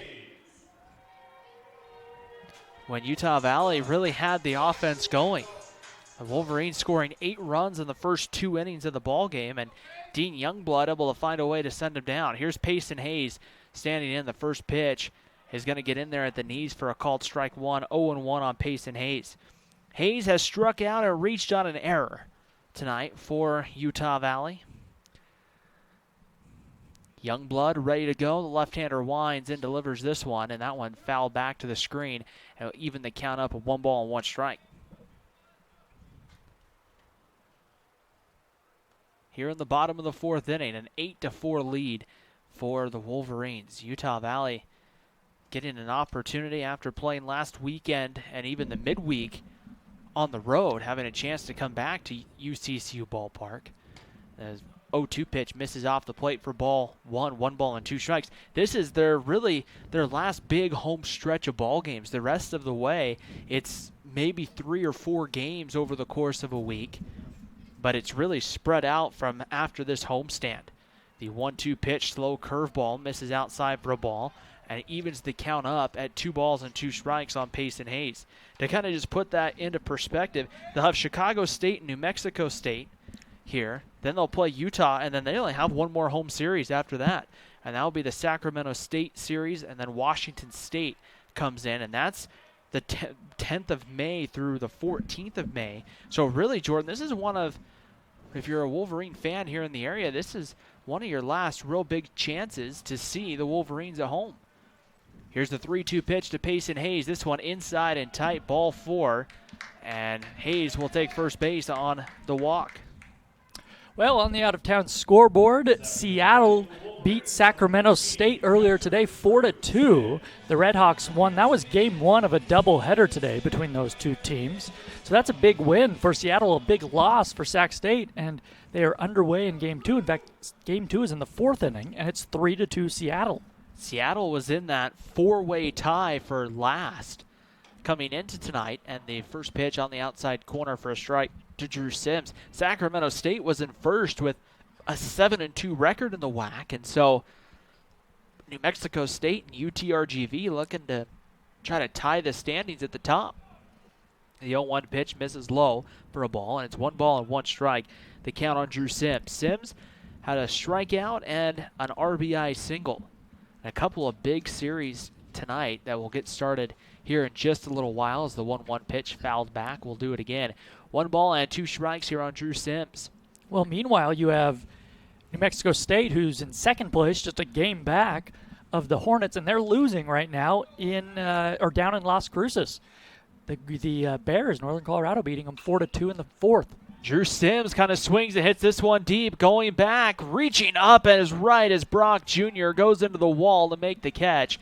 And there's one away here in the 4th inning. That ball was taken for a ride by Drew Sims, and with maybe a little bit warmer weather, that one may have found its way over the wall, but a nice heads-up play there by Reggie Brock Jr., just going back and understanding that he's going to come close to hitting the wall, Jordan, and then still having the concentration to make the catch.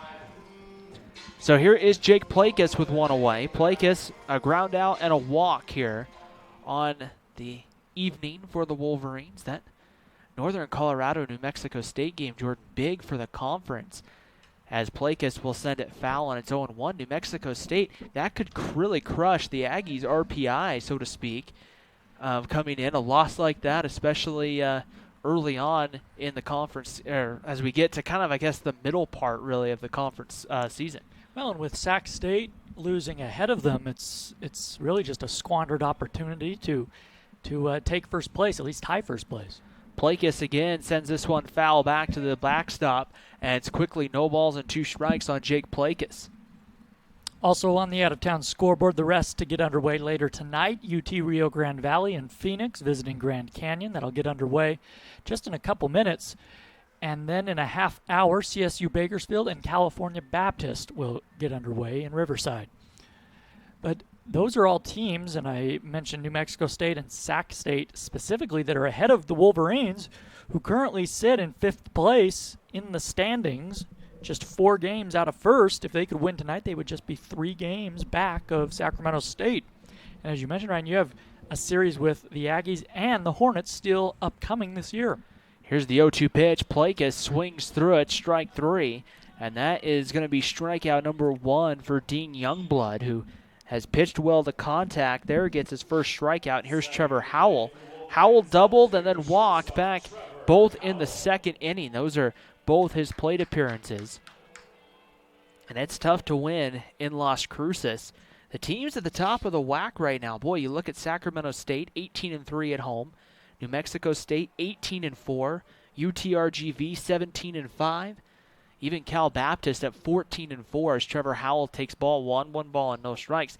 That's setting a pretty big standard that here in the WAC you have to win or really steal a couple on the road right now as Youngblood steps off right here. Running over at first base, Payson Hayes, who got on with a walk, back to start the inning for the Wolverines. Youngblood comes home. This one's a high. There's a throw, just 1 hops the first baseman, Hansel. That one there, I think that Arndt was just trying to get rid of it in a hurry and just kind of short-armed the throw, and it's 2-0 on Trevor Howell. We'll try to keep an eye on the scoreboard as we go throughout the evening here as the conference race heats up. Here's the 2-0 pitch. This one's over for a called strike, and it's 2-1. In fact, Northern Colorado batting actually in the top of the 5th there in Las Cruces with a runner on 3rd. Yeah, so they're looking to add on. Also on the out-of-town scoreboard, the University of Utah beat USC earlier today, 5-4, as Wolverines will face the Utes on Tuesday night up in Salt Lake. We'll have that for you here on GoUVU.com. They throw over to first, and back standing is Payson Hayes. The Pac-12 is going to be interesting. I know some of the early season projections as Howell sends this one a mile-high foul back over onto the rooftop here. We'll do it again, 2 balls and 2 strikes. Some of the projections having a couple of West Coast regionals this year, at least in the early going of things, depending on which projections you kind of take a look at. 2 balls and 2 strikes, the count on Trevor Howell. The left-hander, Youngblood, ready to come home. The pitch is going to be lined into right center field. Coming over and making the catch is Gayton, and the inning is over. However, Utah Valley leaves a runner on the base paths. We head to the 5th. Utah Valley leading Chicago State 8-4 here on the WAC Digital Network.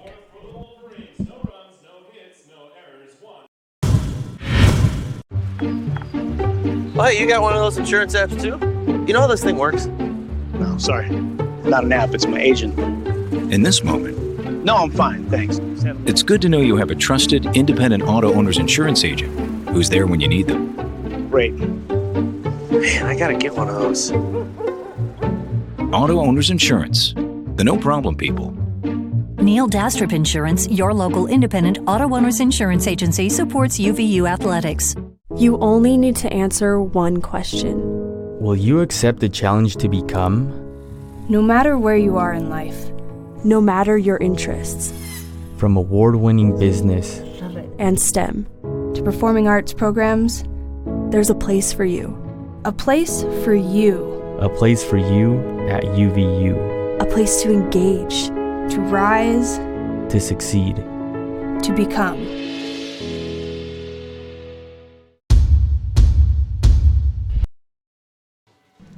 Top of the 5th inning here at UCCU Ballpark. Hey fans, we want to remind you to stay tuned to our postgame show where we'll name our Wilkinson's Trophy Player of the Game. With 41 years of experience, Wilkinson's Trophy is your place for awards, screen printing, embroidery, and name badges. Check out selections online at wilkinsonstrophy.com. And here with the play-by-play in the 5th, the strike one goes over. We send it over to Jordan Bianucci. Jordan? Thanks very much, Ryan. Sullivan up there swinging. He will be followed by Brock Jr. and Ryans. 8-4, Utah Valley leading. There's a swing and a drive down the left field line. It's going to one-hop the wall in the corner. Plakis digs it out. Sullivan, though, eases into second with a leadoff double. That one hit right down the line, fell in fair territory right in front of that 305 marker, the short porch and left here at UCCU. So now Chicago State threatening once again. Jake Carr has pitched pretty well, but he has been in and out of trouble all evening long. Back into the stretch he goes. Brock Jr. struck out his first 2 times at the plate. He is 0 for 2. Takes a curveball for a strike here. Reggie Brock Jr., he's been sensational in left field. What a defender. Making a diving grab. Coming in on one ball, going back and reaching up over his head to grab another possible extra base hit as he swings and fouls this one back to the screen. It's 0-2 to him.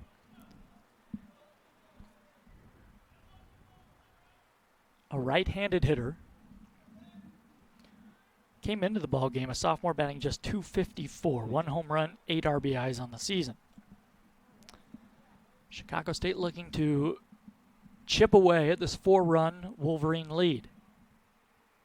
Carr set on top. Here it comes. The 0-2's in the dirt. It goes through the legs of Sims. And taking third is Sullivan. That's a big 90 feet with nobody out.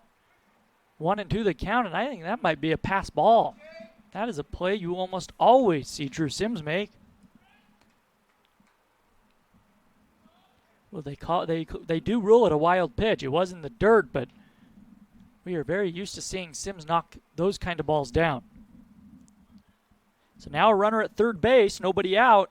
Brock Jr. just needs to put the ball in play. The Wolverine infield back with the 4-run lead. Here comes the 1-2 pitch to Brock. A swing and a foul back to the screen. Carr took something off that fastball on the outer half. 1 ball, 2 strikes, the count remains. Dalton Ryans is on deck. Here is the pitch from Jake Carr. A swing and a miss. He struck him out with the breaking ball. The 3rd strikeout for Reggie Brock Jr. And a big first strikeout of this inning for Jake Carr. That's his 7th of the ball game. So 1 away. Chicago State still doesn't need a run to plate that man at third.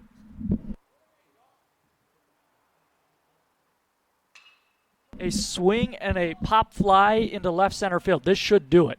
Coming over, Plakis makes the grab. Tagging at third is Sullivan. The run comes in to score as the throw is cut off.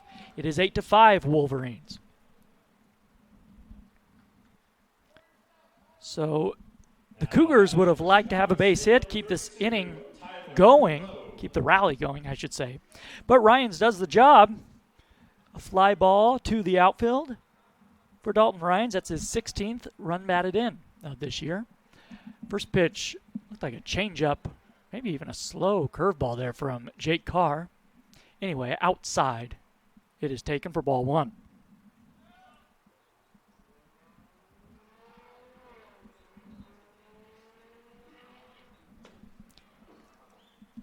Another breaking ball. Misses low. Or not, I thought Gary DeFabio said that was a ball low. Scoreboard reads 1-1 though. Maybe we'll go with 1-1. We'll see where we come out with. A swing and a miss. This ball in the dirt. And it's 1-2. So Carr really relying on the breaking stuff here the third time through the order. This is low at the plate. He hit a towering home run back in the third inning. Fastball misses outside, and it's 2-2 to the right-handed hitter. Tyler Lowe hit an absolute shot over the left center field wall, over the Adidas sign out there, to the left of the 427-foot marker. A swing and a miss. He chased a breaking ball way outside. Carr gets him for the 8th strikeout of the inning. We are halfway through the 5th inning. 8-5, Utah Valley with the lead over Chicago State.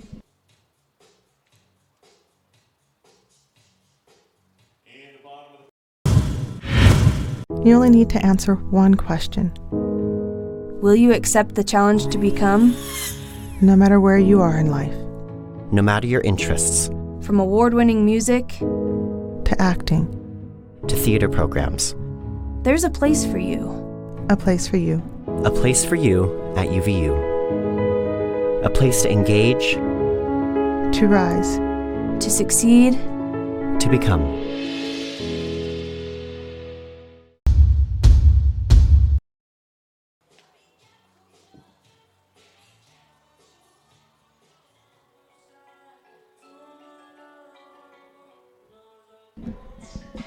Last half of the 5th inning, 8-5, Utah Valley. Top of the order for the Wolverines. It'll be Cody Hall to lead things off. A few defensive changes here for Chicago State. Coburn, the shortstop, he moves over to third base. Tyler Zunkel will come into play shortstop, and I think we have another change possibly. Here's a push bunt up the first base side. It will roll foul just before it gets to the bag. As we take a look around the diamond, we'll get those changes to you. Hansel is still at first base. The question is, who is at second? And it is still Sullivan. So we'll see if those are just straight changes here in the middle innings for Steve Joslin and his Cougars. They trail 8-5. The Wolverines trying to add on here in the last of the 5th. The ball misses down low, and it's 1-1 to Hall. So Nick Heidenthal's night is over. The leadoff man, he ultimately goes 0 for 3. A fastball misses away to Hall. Dean Youngblood, the lefty in relief, still out there for his 3rd inning of work. Technically the 4th frame that he's pitched in, but he recorded just 1 out when he came in relief in the 2nd inning. Ball misses down low. It's 3-1 to Hall. So Zunkel will move into that 1 spot in Chicago State's order.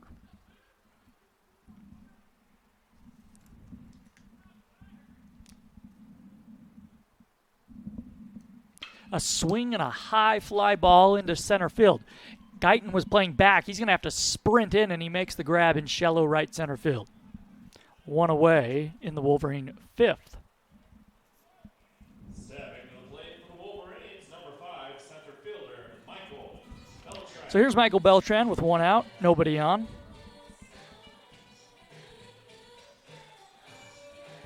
Beltran has scored 2 runs tonight. He tripled in 2 runs back in the 2nd inning. Popped up in his last at bat. A fastball misses off the plate outside, ball 1. What a beautiful evening here in Orem. Chilly, but the clouds have departed to a certain extent. The sun is shining. The mountains visible beyond left field as Beltran takes a ball low. It's 2-0 to him. Youngblood working from the windup. The 2-0. Beltran swings and drives one deep to left. That one's on its way. Home run!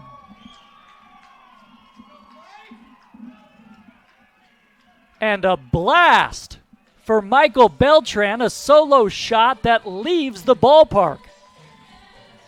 It's 9-5 Utah Valley. Wow. Beltran really got both cheeks into that one. Over the wall in left field, over the grassy berm behind the wall, and presumably into the giant fountain that sits on campus beyond the left field wall of UCCU ballpark. That was just a shot. So Beltran, a solo home run, his first of the year, and he made it count. Eastburn takes a ball and then a strike. It's 1-1 to him. We've seen a couple balls hit well tonight. The 1-1 swung on and popped foul out of play on the left side. It's 1-2. Tyler Lowe, back in the third inning, hit one to the deepest part of the yard, a 2-run home run for the Cougar, and now Beltran goes deep as a curveball misses just off the outside. That's a pretty good-looking pitch from Dean Youngblood, but Eastburn takes it, and it's 2-2. We just haven't seen Beltran do that in a ball game yet. We've seen it now. Lefty versus lefty here, and Eastburn chops one to second base. Sullivan plays the high hop, throws to first, and there are two away.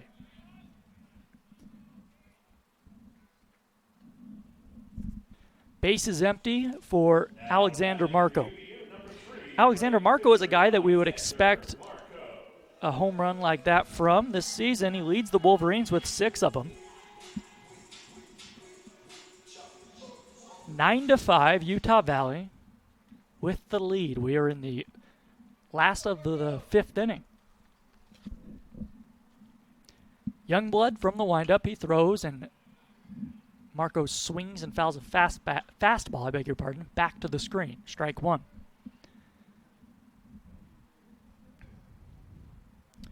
Marco tonight is 0 for 1 officially. He has walked and been hit by a pitch. He has scored 2 runs. He chases a fastball off the outside, swings and misses. It's 0-2. On the out-of-town scoreboard, Northern Colorado has extended their lead over New Mexico State.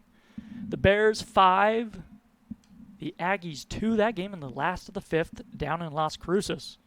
The 0-2 pitch to Marco misses up high, a fastball, and it's 1-2. The Hornets have taken the lead up in Seattle. Sac State leading the Redhawks 4-3. That game in the last of the 4th inning. That's game 2 of a doubleheader up in Seattle today.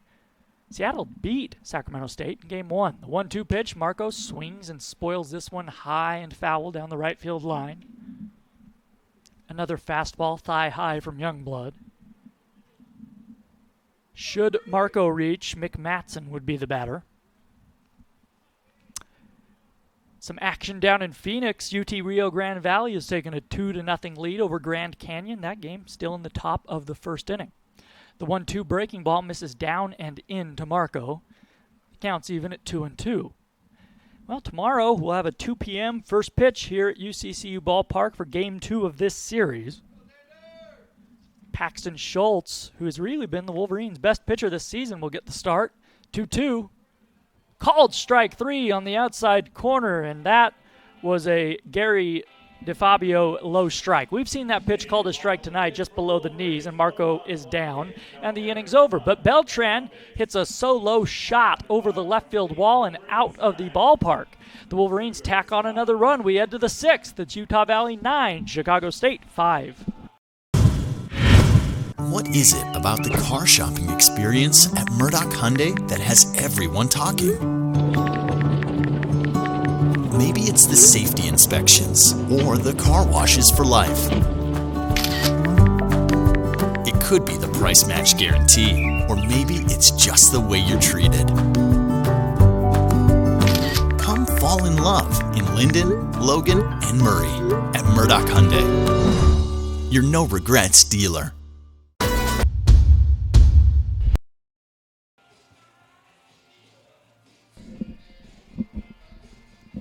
9-5, Utah Valley leads as we head to the 6th inning. Jake Carr, the starter, back out on the mound for Gang Green. Coburn, Hansel, Arndt. 7, 8, and 9 due up. For Chicago State, the first pitch is swung on and missed by Coburn. An off-speed pitch that the right-handed hitter was out in front of. 0-1. Coburn singled and scored a run back in the second. He reached on a fielding error in the third. A swing and a miss. Another slow breaking ball from Carr, and it's 0-2. We've seen as Carr has gone through this lineup for the third time, he's started out a lot of guys with those breaking balls. The slow curve, the slider. The 2-strike pitch. Another one, a swing and a miss from Coburn. One down and away. He went chasing. 3 beautiful off-speed pitches from Jake Carr. That is his 8th strikeout of the game. 1 down, base is empty for Cole Hansel. Hansel singled in a run back in the 2nd inning. It was a wild first inning for both, well, I should say first and 2nd inning for both teams. Another breaking ball floats in there on the outside corner, called for a strike to the left-handed hitter. Utah Valley plated 3 in the last of the first. Chicago State answered back with 2. Utah Valley put a 5 spot up in the bottom of the 2nd.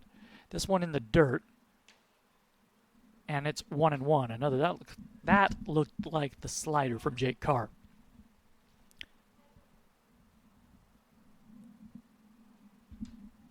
Things have settled down a bit here in the middle innings. The 1-1 is a fastball that catches the outside corner, knee high, called for a strike, and it's 1-2. Hansel came into the ballgame batting just 182. He did have 66 at bats. No homers, 8 RBIs. Picked up RBI number 9 in the 2nd inning. Swings and misses here at a changeup, and he is down on strikes. The 9th punch out for Jake Carr, and they're 2 away with the bases empty here in the top of the 6th. So here is Arndt, the right-handed hitting catcher. He singled back in the 2nd. He is 1 for 2. A slider in there for a called strike. You know, I say the slider. That one is at 71 miles an hour, but it is moving away from the right-handed hitter. The 1-0, another breaking ball at the knees, taken for strike 2. Carr has been a little schizophrenic tonight. He has looked so sharp, as he does right now at times, but at others he's struggled a bit. The 2-strike offering is swung on and lifted into shallow right field. Marco coming in near the foul line, makes the 2-handed grab, and the inning's over. The Cougars go down in order. We head to the last of the 6th inning. It's Utah Valley 9, Chicago State 5. It's UVU baseball on GoUVU.com and the WAC Digital. In this moment, it doesn't matter if you save money in 15 minutes. It doesn't matter if your neighbor has the same insurance that you do. What matters right now is the quality of your independent insurance agent. Glad you're okay, Sarah. We'll take care of everything. And the company that stands behind them. Thanks so much for your help. No problem. Auto Owners Insurance. Neil Dastrup Insurance, your local independent auto owners insurance agency, supports UVU athletics. You only need to answer one question. Will you accept the challenge to become? No matter where you are in life, no matter your interests, from award-winning accounting to marketing and entrepreneurship programs, there's a place for you at Utah Valley University. A place to engage, to rise, to succeed, to become.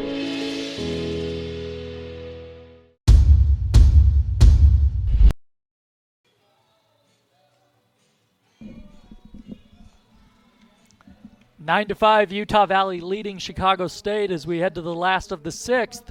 Dean Youngblood back out on the mound for the Cougars as he concludes is about to conclude his warm-up tosses. Mick Matson, Payson Hayes, and Drew Sims due up 5, 6, and 7 in Utah Valley's order.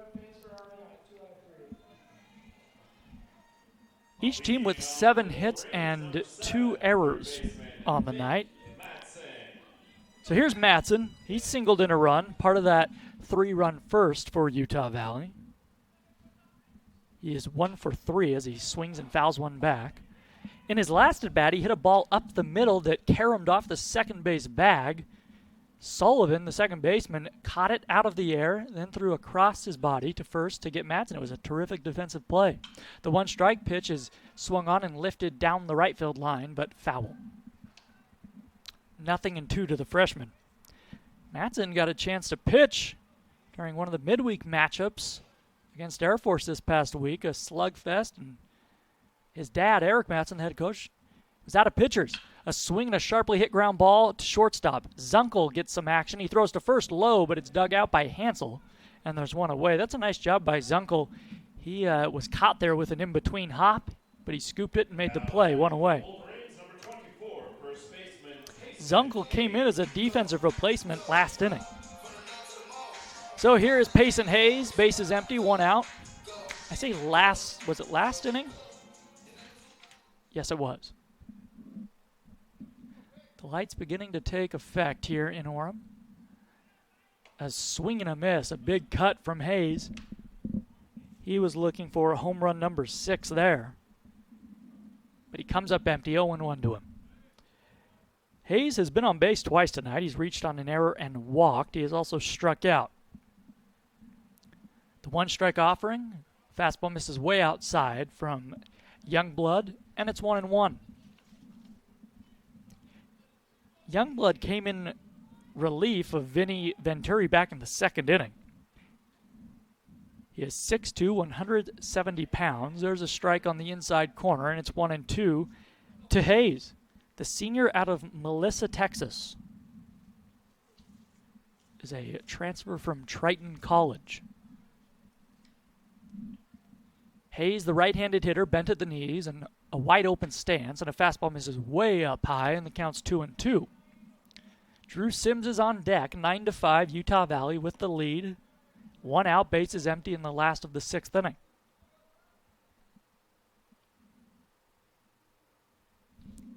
The 2-2, fastball misses just off the inside, and it's 3-2.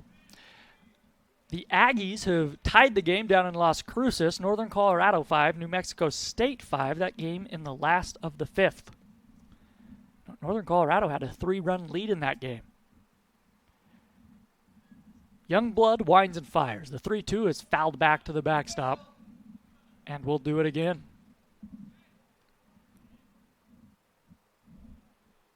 That's pitch number 64 for Youngblood in relief.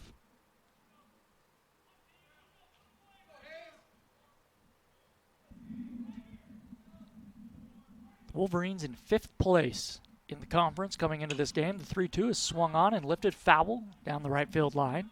A fastball at 85 miles an hour. So Hayes and Youngblood battling. Youngblood has faced Hayes just once tonight, and he walked him. Lefty versus righty.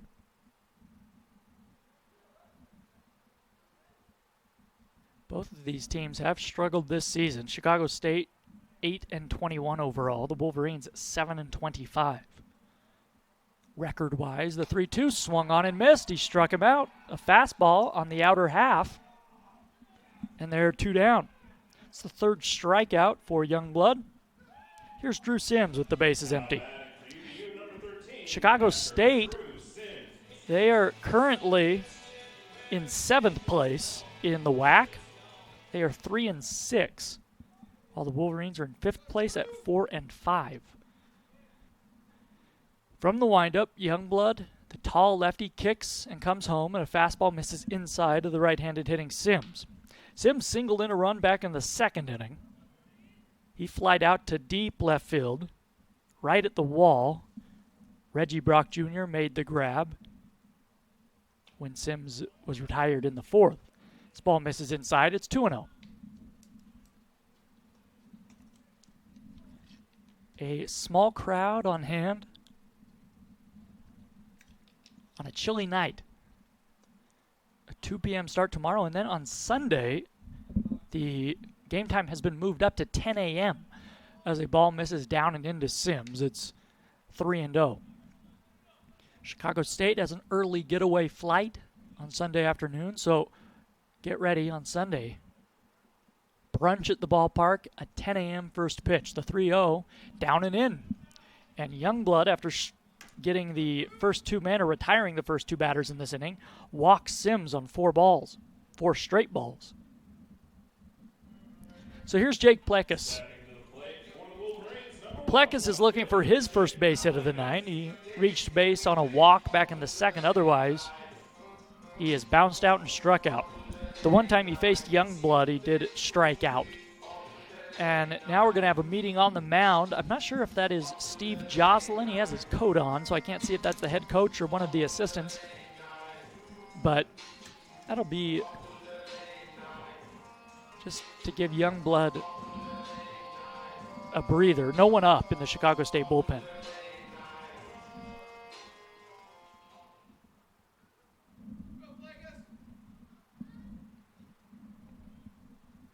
And I think I have Chicago State with 2 coaches' mound visits remaining for the game.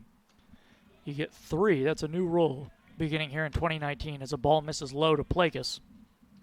6 mound visits overall from any of the defense, and just 3 from the coach. We've yet to see that come into play at all, at least for the Wolverines, as a ball misses high, 2-0 to Plekas, and after retiring the first 2 hitters here in the 6th inning, Youngblood has thrown 6 straight balls. 9-5, Utah Valley leading. A man on, 2 outs in the 6th inning. The pitch, Plekas takes a strike on the inside corner. It's 2-1. That was the fastball, but just at 79 miles an hour.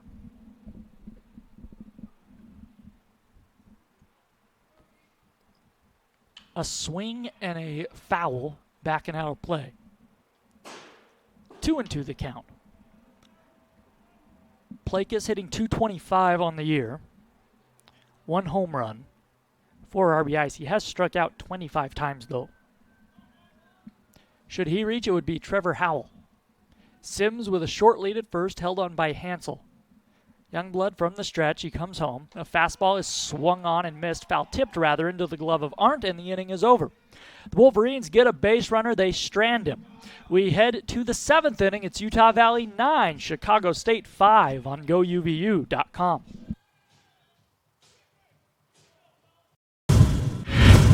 You only need to answer one question. Will you accept the challenge to become? No matter where you are in life, no matter your interests.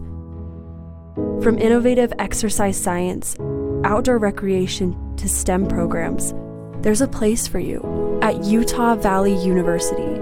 A place to engage, to rise, to succeed, to become. Label me. You know you want to. Don't be shy. You do it behind my back. So say it to my face. You don't know me. You know what I am? I'm a pitcher. I'm a striker. I'm a point guard. I'm a linebacker. I'm a setter. Shortstop. High jumper. Wrestler. Defender. Goalie. Student. Student athletes. That's who we are.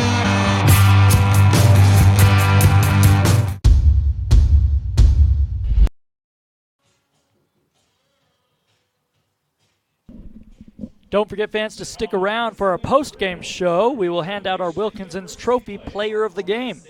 With 41 years of experience, Wilkinson's Trophy is your place for awards, screen printing, embroidery, and name badges. Check out selections online at wilkinsonstrophy.com. Jake Carr back out on the mound for the Wolverines. He will face the top of the order for Chicago State. It'll be Tyler Zunkel to lead things off. This will be Zunkel's first at-bat of the ball game. He came in as a defensive replacement for Heidenthal back in the 5th inning. Takes a strike and it's 0-1. That is the 95th pitch of the night for Carr. Nobody up in Utah Valley's bullpen. The one-strike offering coming to Zunkel, and a fastball is right there on the outside corner, and it's 0-2. Zunkel has had 41 at-bats this season, just 5 hits. No RBIs, no home runs. The two-strike pitch, down in the dirt, a breaking ball, and it's 1-2. It's not a great 1-2, or not a great 0-2 pitch there from Jake Carr, an easy take, as Zunkel saw that breaking ball down low. Righty versus righty. From the windup, Carr throws. The 1-2 swung on and missed. He struck him out. A fastball low and away. That is the 10th strikeout for Carr. That is the 5th man in a row that he has retired. Here is the left-handed hitting Gayton. Andy Gayton swings and pops up the first pitch. Shallow left field. Coming in is Plekas. He will take it. The two-handed catch out there, and they're quickly 2 down. And Matt Sullivan will hit with the bases empty. 9-5, Utah Valley leading. We're in the top of the 7th. Number 26, Matt Sullivan.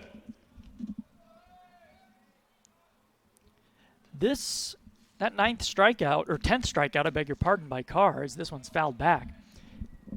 It's the most strikeouts Carr has had this season. So a new season high for Jake Carr in strikeouts, 10 of them. As he throws pitch number 100. Here is number 101. A swing and another roller foul. This one on the first base side. And it's quickly 0-2 to Sullivan. Sullivan is 3 for 3 tonight. He has singled twice and doubled. From the windup, Carr kicks and comes home. A curveball is lined into left field. Coming in is Plekas. He slides. He makes the grab. And the Cougars go down in the 7th. A nice job by Plekas. And Carr has really settled in, working quickly and retiring the Cougars in order. We will stretch in Orem as we head to the last of the 7th inning. It's Utah Valley 9, Chicago State 5. Ladies and gentlemen, on your feet, it's... Oh, hey, you got one of those insurance apps too? You know how this thing works? No, sorry. Not an app, it's my agent. In this moment, No, I'm fine, thanks. it's good to know you have a trusted, independent auto owner's insurance agent who's there when you need them. Great. Man, I gotta get one of those. Auto Owners Insurance. The no-problem people. Neil Dastrup Insurance, your local independent auto owners insurance agency, supports UVU athletics. You only need to answer one question. Will you accept the challenge to become? No matter where you are in life, no matter your interests, From award-winning business and STEM to performing arts programs, there's a place for you. A place for you. a place for you at UVU, A place to engage, to rise, to succeed. to become.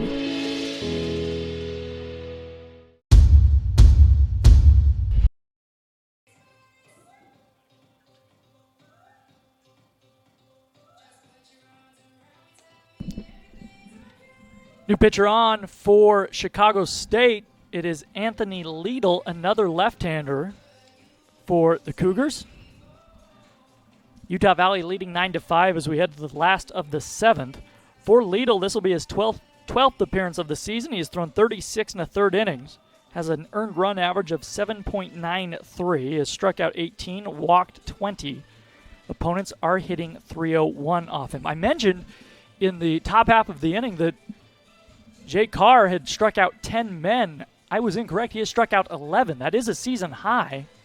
For Carr, he has been very good, especially he has settled in really beginning in the 4th inning and has been sharp.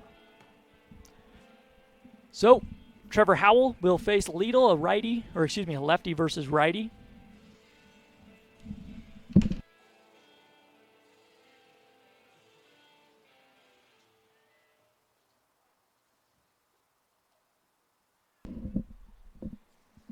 Howell takes a fastball on the inside corner, called for a strike. Liedl is 6 feet 7 inches tall, 255 pounds. He kicks and fires, and the one strike pitch is lined into left. That's going to one hop in front of Reggie Brock Jr., and Howell has his second base hit of the night, the second time he's led off an inning with a base hit. So back to the top of the order for the Wolverines. It's Cody Hall. Hall singled back in the second inning. He is 1 for 3. He is also walked in this game. That other instance in which Howell got a base hit to lead off the inning, that came in the second inning. And Utah Valley batted around that inning, scoring 5 runs. Hall takes a ball down low, 1-0.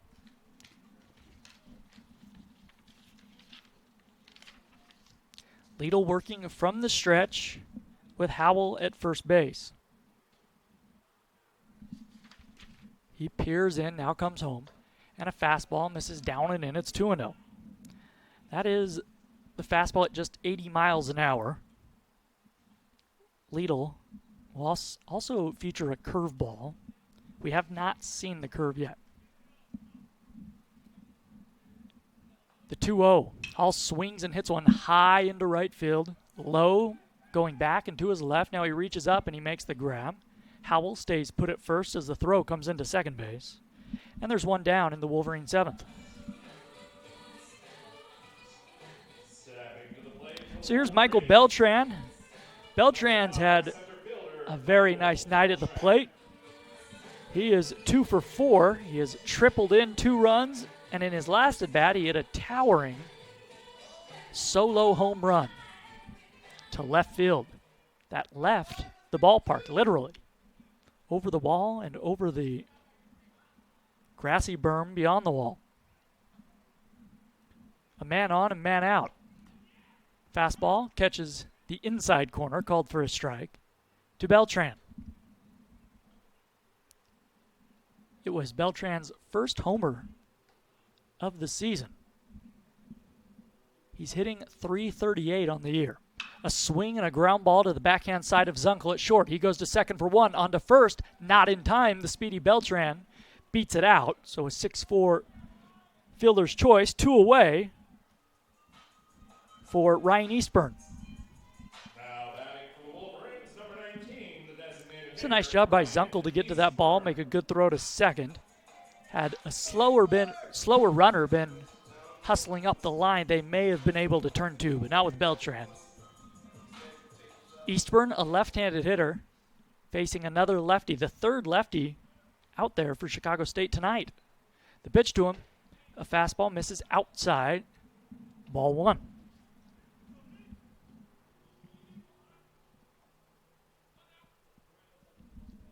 The Wolverines getting a right-hander up in the bullpen. That is Romeo Carrillo. The second baseman, Sullivan, playing on the outfield grass, just a step for the left-handed hitting Eastburn, who takes a ball outside. It's 2-0. Eastburn looking for his first base hit of the night. He has reached base twice and scored 2 runs, though. He's walked, been hit by a pitch. Other than that, he is 0 for 2. Beltran with a short lead at first as a fastball misses off the inside, and it's 3-0. 9-5, Utah Valley leading Chicago State in Game 1 of this 3-game series.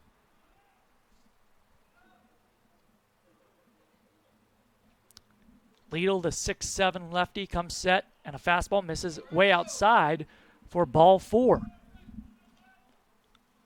So now runners on first and second for the Wolverines. For Alexander Marco.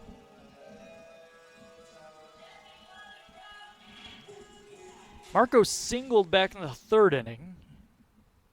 He is 1 for 3 with a walk. He lined out to left field back in the second, a play on which Reggie Brock Jr. made a tremendous diving grab coming in as Marco takes a strike on the inside corner.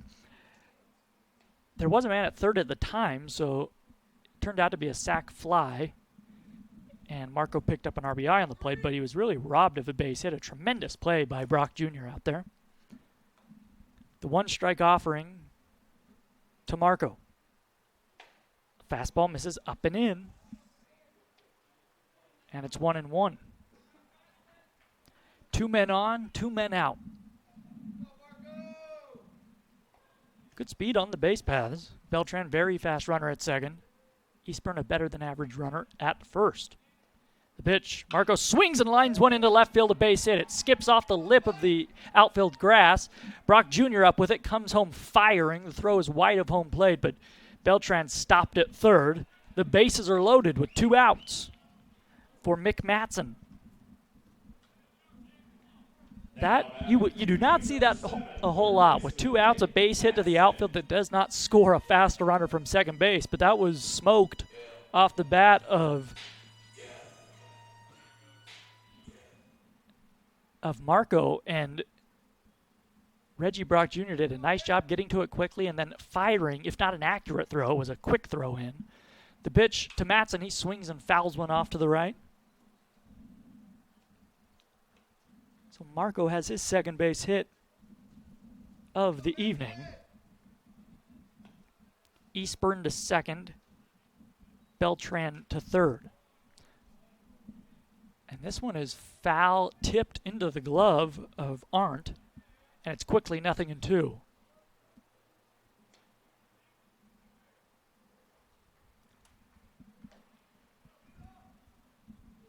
Liedl came in to begin this inning for the Cougars.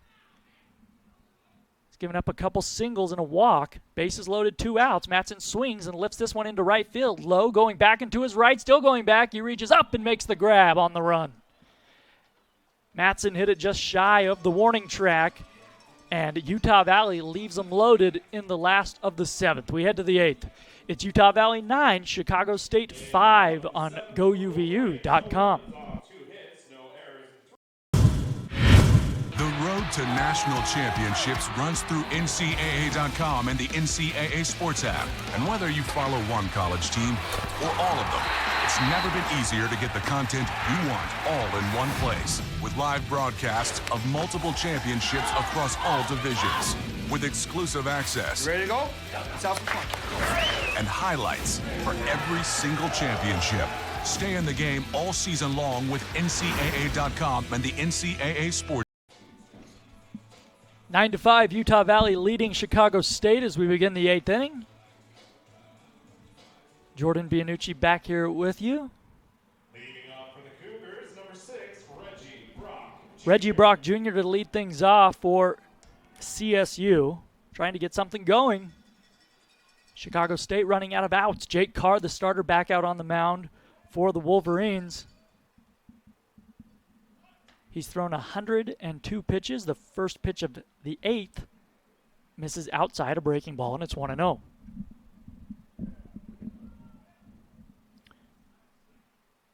The 1-0 is swung on and fouled back. Another off-speed pitch that Brock Jr. took a big cut at, but was able to just get a piece of. And it's 1-1. Reggie Brock Jr. has struck out 3 times tonight. 3 of the 11 strikeouts for Carr as Brock Jr. chases another one and foul tips it into the glove. This one a breaking ball that was low and away. And it's 1 ball, 2 strikes.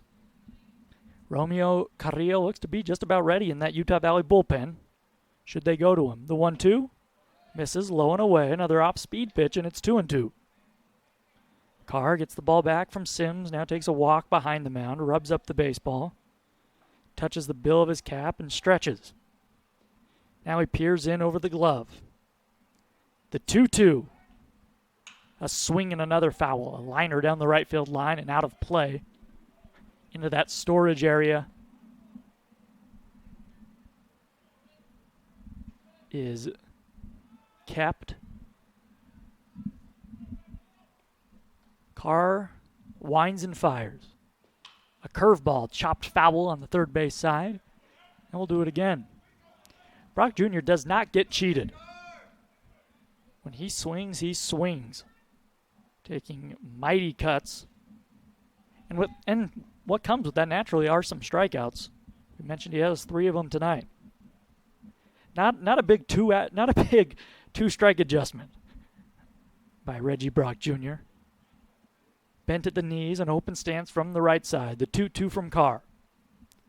And a fastball misses up and in. The count runs full.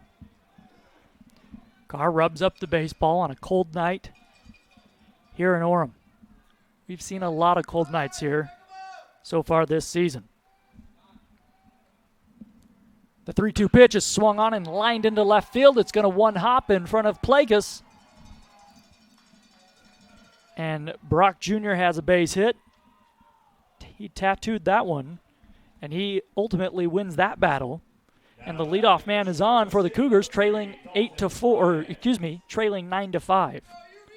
So here's the left-handed hitting Dalton Ryans, the senior designated hitter. Picked up an RBI in his last at bat on a sacrifice fly to center field. He has also struck out twice. Carr into his stretch. A swing and a drive into center field. Beltran going back. Now he eases under it in left center field, well in front of the warning track. And on one pitch, Ryans is retired.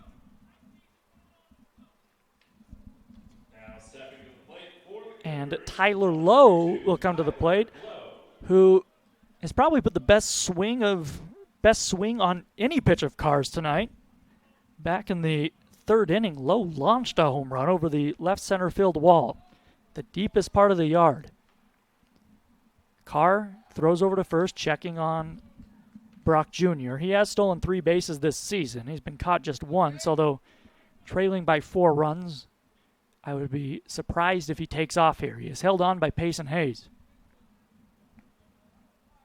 Lowe 1 for 2. He's also walked.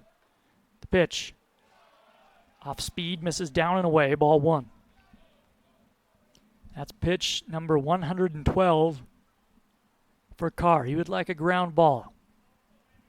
Has a season high in strikeouts tonight, 11 of them. The 1-0 coming. Here it is.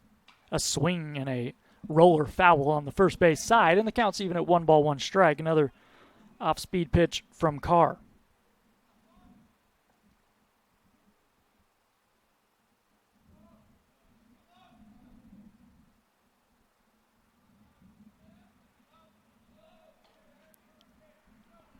One and one. A man on, one out. Here in the 8th. 9-5. Utah Valley with the lead. A swing and a low liner just foul. Maybe 5 to 10 feet foul on that first base side. And the count's 1-2.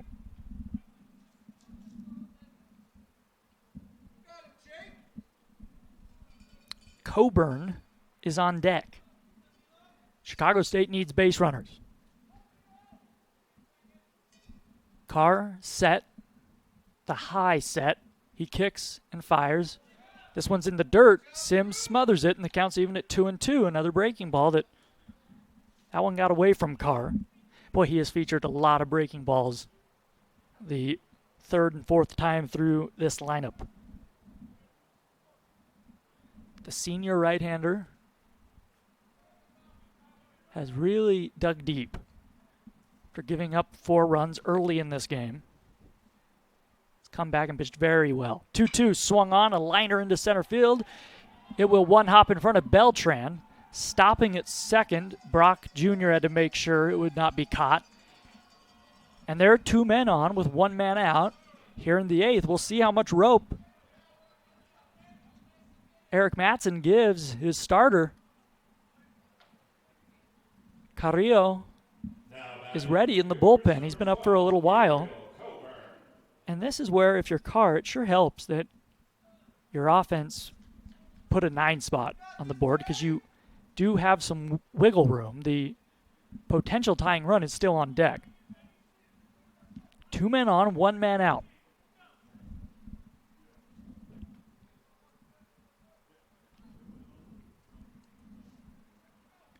Here is Coburn. Fastball misses inside for ball 1.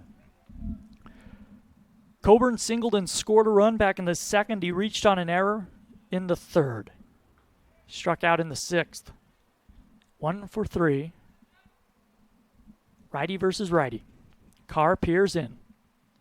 Checks the runner at second. He comes home. Fastball.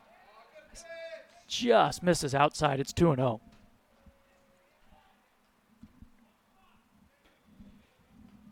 Reggie Brock Jr. is at second base. He singled to begin this inning.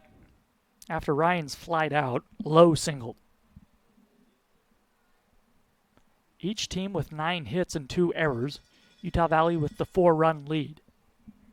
The 2-0 pitch misses down low, 3-0. And Jake Carr is 1 ball away from bringing the tying run to the plate. Hansel is the man on deck. He does have a hit tonight, though not a big power hitter, no home runs on the year. The 3-0 from Carr. He'll look to pour in a strike, and he misses high and away. Ball 4, and the bases are loaded. A fairly close pitch, but certainly a ball, and I think that's going to do it for Jake Carr. He will go 7 1/3 and leave with the bases loaded. However, Eric Mattson has yet to make the signal down to Carrillo telling him to come in. And he's just having a meeting on the mound, so maybe he's just getting a feel for how Carr feels right now, and now he will make the move. So we will take a break on GoUVU.com. Carr gets a well-deserved round of applause as he leaves this game, but the bases are loaded.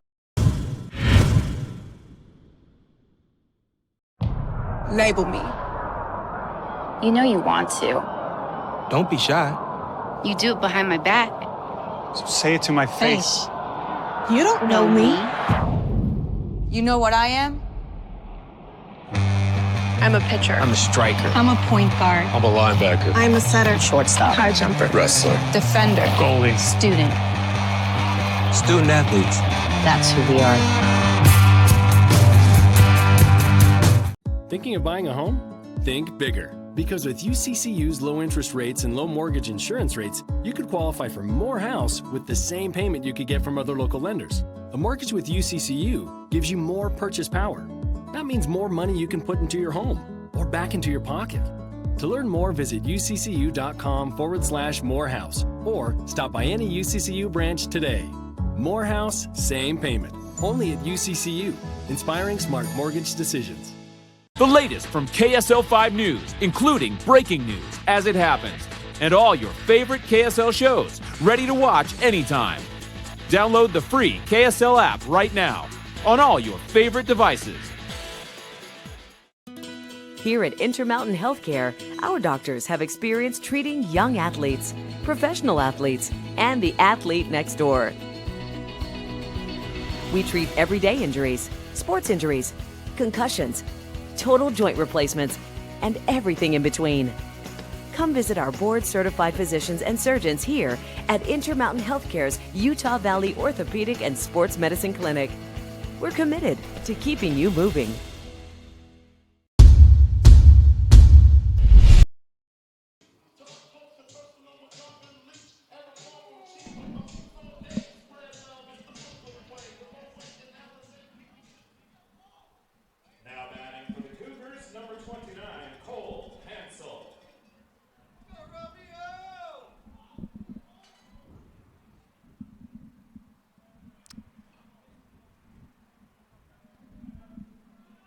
Romeo Carrillo, the new pitcher on for Utah Valley. The first pitch to Hansel, swung on and driven into right center field. Coming in is Beltran. He makes the grab, tagging at third.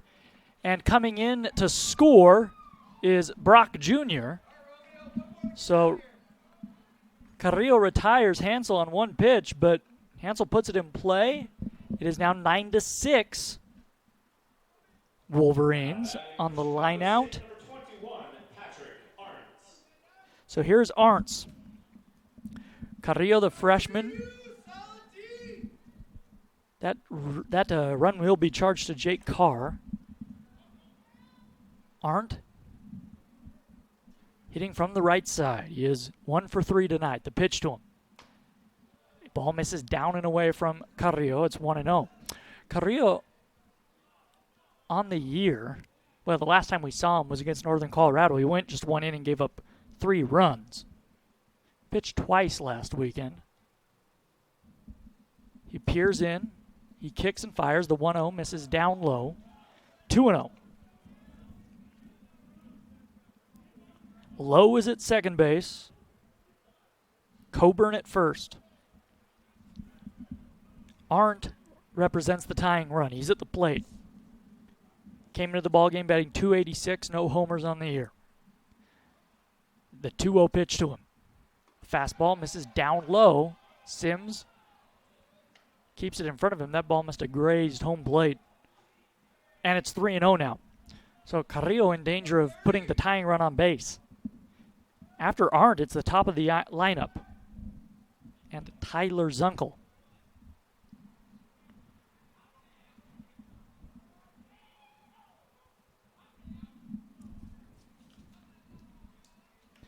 Carrillo set, the 3-0 pitch. Fastball inside, ball 4, and he walked him. So the bases, once again, are loaded, but this time the tying run is at first. And the go-ahead run is at the plate in Zunkel. Zunkel came in as a defensive replacement back in the 5th inning. In his first at bat in the 7th, he struck out facing Carr. Bases loaded, 2 outs. Top of the 8th, the pitch. And there's a fastball in there for a called strike on the inside corner. Zunkel has not hit the ball well this year. Just 5 for 42. No home runs. The 1-strike offering swung on and missed. He was behind the 87-mile-an-hour fastball on the outside corner, and it's 0-2. So Carrillo does not have to pour one in here. He wants to try and get Zunkel to chase, but you have to be careful. Anything in the dirt could mean a run with a man at third. Curveball. Froze him. Strike 3 called right there on the inside corner. Carrillo with a beautiful pitch. Zunkel is down, and so are the Cougars. They leave him loaded. They do put a run on the board, though. We head to the last of the 8th inning. It is 9-6, Utah Valley.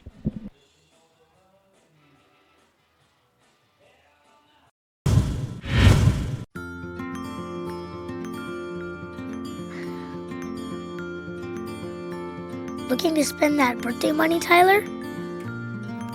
I'm just not sure which one to get. Well, they are both pretty cool. But saving some of that money would be pretty cool, too. Yep. When's the right age to teach your children how to save and spend money wisely? Right now, with the Be Money Smart program only at Utah Community Credit Union. Inspiring smart decisions. You only need to answer one question. Will you accept the challenge to become? It doesn't matter your situation in life. No matter your interest. Whether your first choice or second chance. There's a place for you. Place for you. Place for you at UVU. Place to engage. To rise. To succeed. To become.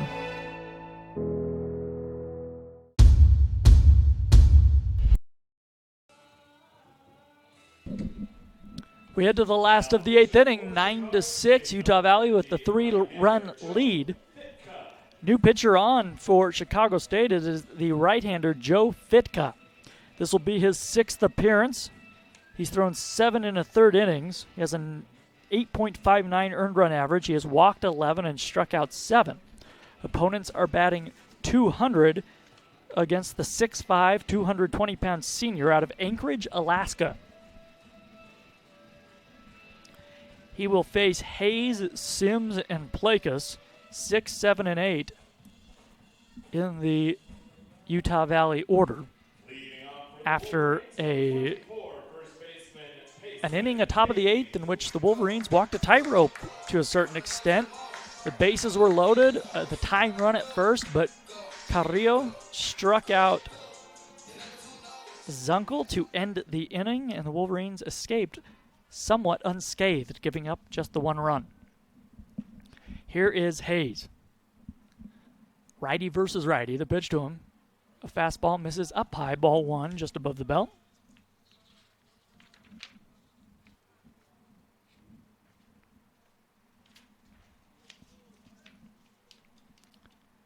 The 1-0 pitch from Fitka comes way up and in. Look out. A fastball that misses, and it's 2-0. Hayes has reached base twice tonight on a walk and an error. He has also struck out twice, officially 0 for 2. Hayes with 5 homers on the year, 19 men batted home. The 2-0, a fastball misses down and away. Whoa, wow. A strike called below the knees, and it looked to be off the outside, especially if you're going by the way Arndt caught it. He had to reach across his body and backhand that ball. Well, strike called, and it's 2-1. This fastball misses up and in, and it's 3-1. We've seen some low strikes from Gary DeFabio behind home plate tonight, but nothing quite like that. 3-1, though, to Hayes. From the windup, Fitka comes home. A swing and a foul back off the facing of the rooftop, and the count is full. That looked like the fastball at 84 miles an hour. Well, yeah, 84 miles an hour. A little below what we've seen and what the scouting report reads, but that was straight. The 3-2 pitch comes inside, and it hit Hayes in the left arm. A fastball at 84 miles an hour. And that one will sting, but the Wolverines have the leadoff man on. So right away, Fitka a little erratic. And Drew Sims will bat with a man on and nobody out. On the out-of-town scoreboard, Grand Canyon has tied the game down in Phoenix 2-2. GCU and UT Rio Grande Valley. Also, a wild one down in Las Cruces. Northern Colorado has retaken the lead. They lead New Mexico State 8-5. The Bears do that game in the last of the 6th. Fitka into his stretch. A swing and a miss by Sims, and it's 0-1. Sacramento State leading Seattle 4-3. That game in the top half of the 8th inning in the Northwest. The one-strike pitch to Sims is chopped over the head of the third baseman. Fair ball. Heading around second is Hayes. He's going to try for third. Brock Jr. digs it out in the left field corner. In there with a double is Sims. He'll take it. Just a hard chopper off the dirt down that third baseline. Over the bag, over the head of Coburn. And the Wolverines have met at second and third. Nobody out. That is Sims' second hit of the night. And here's Plakas. So Utah Valley and Plakas, they do not need a base hit to score a run here. We'll see if the infield comes in, and now they throw to second. They tag Payson Hayes, and then Payson Hayes is standing on the second base bag where Fitka threw to the second base bag just now. They tagged him, and I didn't see him get called out, but Chicago State is appealing to the home plate umpire, Gary DeFabio, and Eric Mattson now has come out and is talking with the third base umpire. That's Troy Hodak down there at third. And Payson Hayes is yet to leave the second base bag, but it's the man at third they're going to call out. So they're going to say, I was saying Payson Hayes. It's Sims at second, Hayes at third. They're going to say Hayes did not touch, I believe, second base, going first to third. So you just have to throw to the bag and touch the bag.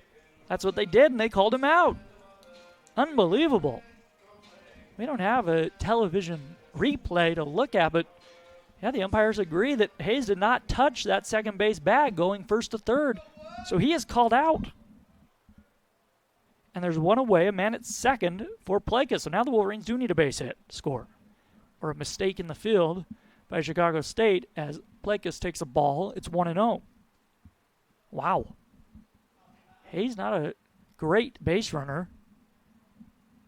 And they say he skipped second or stepped over it. Who knows? Ball misses inside. It's 2-0 to Plakas. So Sims is at second base with one away in the inning. 2-0 is high and away. It's 3-0.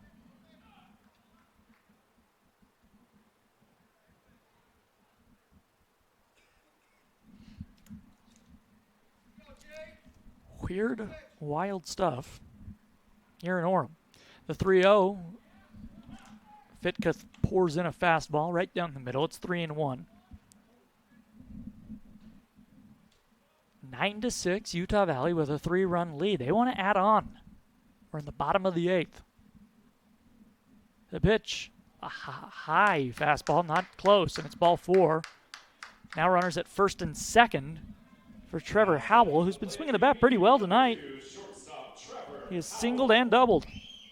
He's 2 for 3. He's also walked. For the Wolverines in the 9th, I don't see anybody up in the bullpen, so you have to assume it'll be Romeo Carrillo looking to shut the door on the Cougars. Howell, a right-handed hitter, righty versus righty. First time these two have faced each other. And a fastball's in there for strike 1.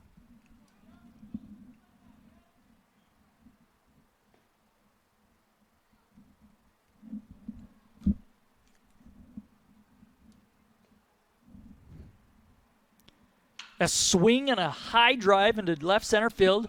Gateman going back. He dives. He can't get it. It's going to roll off the wall. Coming around third is Sims. Right behind him is Plakas. Into score. 2 runs are in. Into third with a triple is Trevor Howell. Stay hot, Trevor Howell. He hit one to the deepest part of the yard. A 2-run triple. His 3rd hit of the night. And that base hit, I should say, extra base hit, gives the Wolverines the insurance runs they were looking for. So now the infield will come in with a man at third base and just 1 out. The batter will be Cody Hall, back to the top of the order. Boy, Sims scored on that, and he is not a real fast runner, and he wanted to make sure that wasn't caught, but right behind him was Jake Plakas as Hall takes strike 1.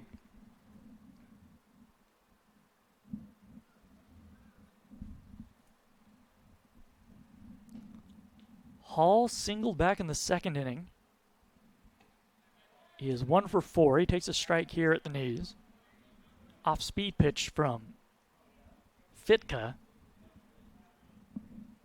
And it's 0-2. Hall does not need a base hit here to plate another run. 11-6, Utah Valley leading. There's a drive down the right field line, hooking foul.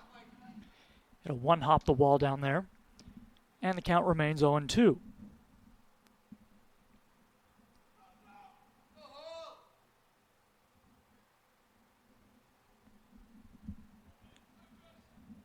Fitka peers in. The curveball stays high, and it's 1-2. Hall came into the ballgame batting .254. No homers, 16 RBIs. It's the first right-hander he's faced tonight. 1-2 pitch, swung on and blooped over the first baseman's head. It's going to fall right near where the infield meets the outfield. And that is a base hit, an RBI single, and when things are going right, they're going right. You bring the infield in if you're Chicago State, and what would normally be an easy out turns into a base hit for Hall and an RBI. It is 12-6, Utah Valley. He just reached for one on the outside and poked it with the end of that bat. That's all you have to do. They say your batting average goes up when the defense brings that infield in. That was the perfect example. So Howell scores. Third man to come in to score for the Wolverines in this 8th inning, and here's Beltran. Beltran has tripled, homered tonight as he takes a curveball for strike 1. He reached on an error back in the first that has been debated since then as to whether it should be a single or an error. Right now they have an error. If they change it to a single, Beltran would be just a double short of the cycle.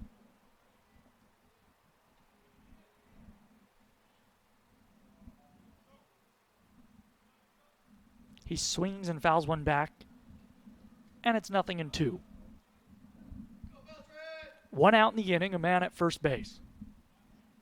The pitch to Beltran. A swing and another foul, a little pop-up off to the right. Beltran out in front of the off-speed pitch.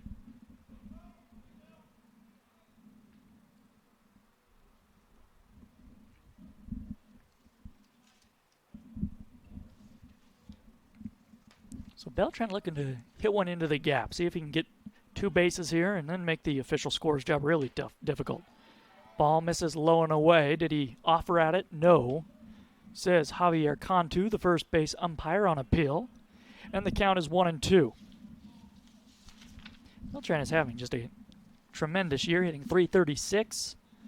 Hit his first home run of the season, a shot back in the 5th inning. The runner takes off. The 1-2 is popped into shallow center field. Coming in is Gayton. He won't get there. He'll throw to third. In there sliding safely ahead of the throw is Hall. In there with a single is Beltran.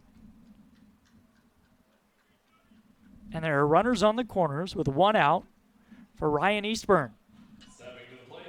So those last 2 base hits from Beltran and Hall, not hard hit balls, but placed well. Those are the kind of hits that the Wolverines just were not getting earlier this year. They were really struggling at the plate. They are finally swinging the bat well. Runners on the corners. The pitch to Eastburn. A fastball just below the knees. A low strike call we've seen tonight from Gary DeFabio.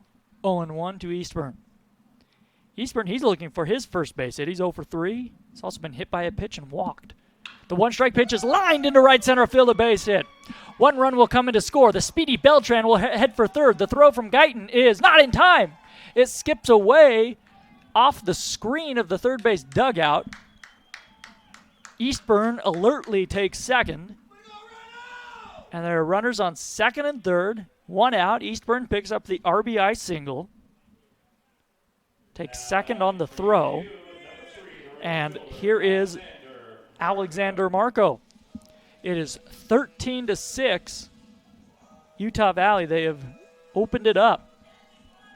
And we are going to have a pitching change for Chicago State. Fitka has a rough 8th inning. Records just the 1 out. Leaves with 2 base runners on the base paths. And a righty will come in for the Cougars. We'll take a break on GoUVU.com. It's Utah Valley 13, Chicago State 6.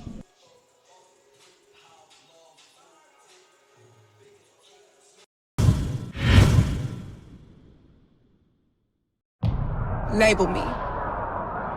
You know you want to. Don't be shy. You do it behind my back. So say it to my face. You don't know me.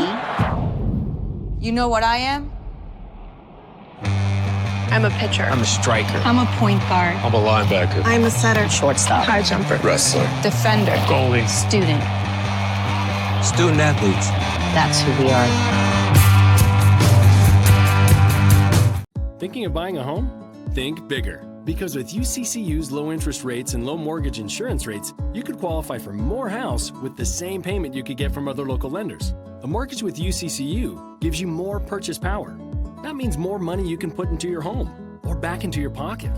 To learn more, visit uccu.com/morehouse or stop by any UCCU branch today.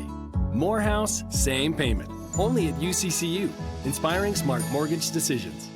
The latest from KSL 5 News, including breaking news as it happens, and all your favorite KSL shows, ready to watch anytime. Download the free KSL app right now on all your favorite devices. Here at Intermountain Healthcare, our doctors have experience treating young athletes, professional athletes, and the athlete next door. We treat everyday injuries, sports injuries, concussions, total joint replacements, and everything in between. Come visit our board-certified physicians and surgeons here at Intermountain Healthcare's Utah Valley Orthopedic and Sports Medicine Clinic. We're committed to keeping you moving.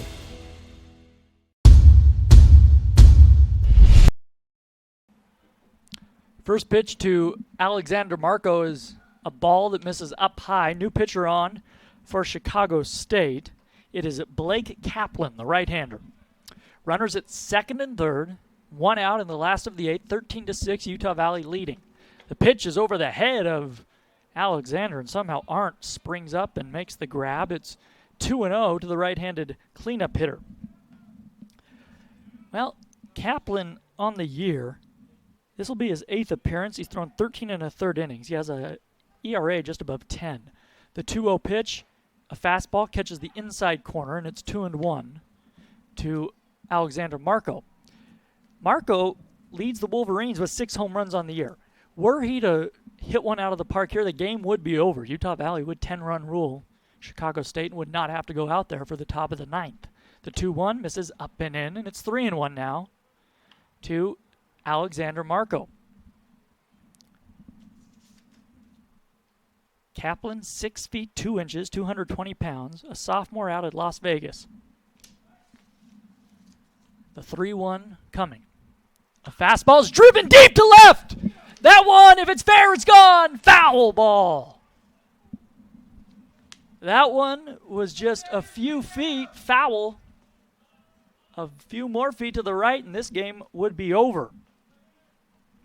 Just 305 down the left field line. That had plenty of distance. Instead, the count is full. Marco takes the long walk back home.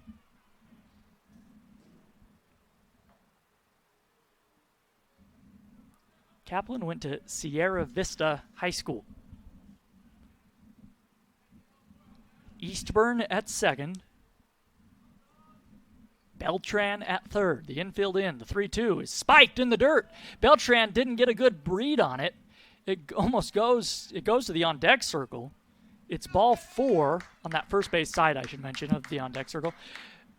It's ball 4, so Marco takes first base, and that's just a mistake. If you're Michael Beltran at third, that's a ball the speedy Beltran should easily score on. But when that ball was spiked in the dirt, Beltran broke back toward third for some reason, and by the time he recovered, he wasn't going to be able to take home. So now here's Matson. Bases loaded. The middle infield moves back for CSU. The pitch to Matson. A swing and a high fly ball. Deep to left. Brock Jr. on the track. It is off the wall. 1 run comes to score. Coming around third, sliding in safely, is Marco. A 2-run double for Matson. And it's 15-6. And the winning run, the 10-run rule run, is just 90 feet away with 1 out in the inning. So Hayes will come up. He began this inning. He was hit by a pitch, so the Wolverines have now batted around.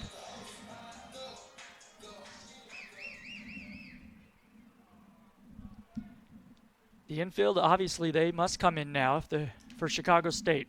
A 9-run lead for the Wolverines. The pitch. Hayes swings. Base hit left field, and the ball game is over. Coming in to score is Alexander, and that should do it.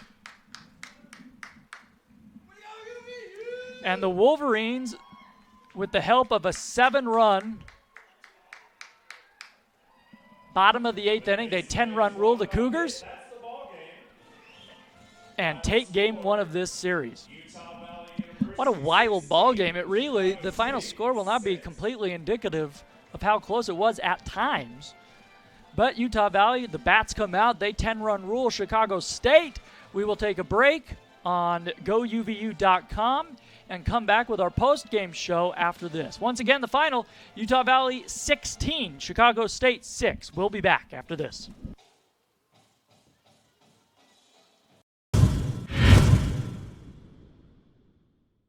What's the difference between buying from Murdoch and buying from somebody else? In a word, confidence. You'll love our price match guarantee, our 5-day exchange policy, and don't forget car washes and safety inspections for life. If you need a new vehicle, consider Murdoch Hyundai. I promise you'll love it. Here at Intermountain Healthcare, our doctors have experience treating young athletes, professional athletes, and the athlete next door. We treat everyday injuries, sports injuries, concussions, total joint replacements, and everything in between. Come visit our board-certified physicians and surgeons here at Intermountain Healthcare's Utah Valley Orthopedic and Sports Medicine Clinic. We're committed to keeping you moving. We're in the back really cooking food. You know, we take pride in all the food that we do. We make the meatballs from scratch. We make the pasta. What we're doing as a restaurant, making the community better, beautifying the community, increasing the culture in the community. And I think that that's such an important aspect to what we do as a restaurant, to recognize that our customers aren't just people who are coming in to dine with us, but they're part of our family.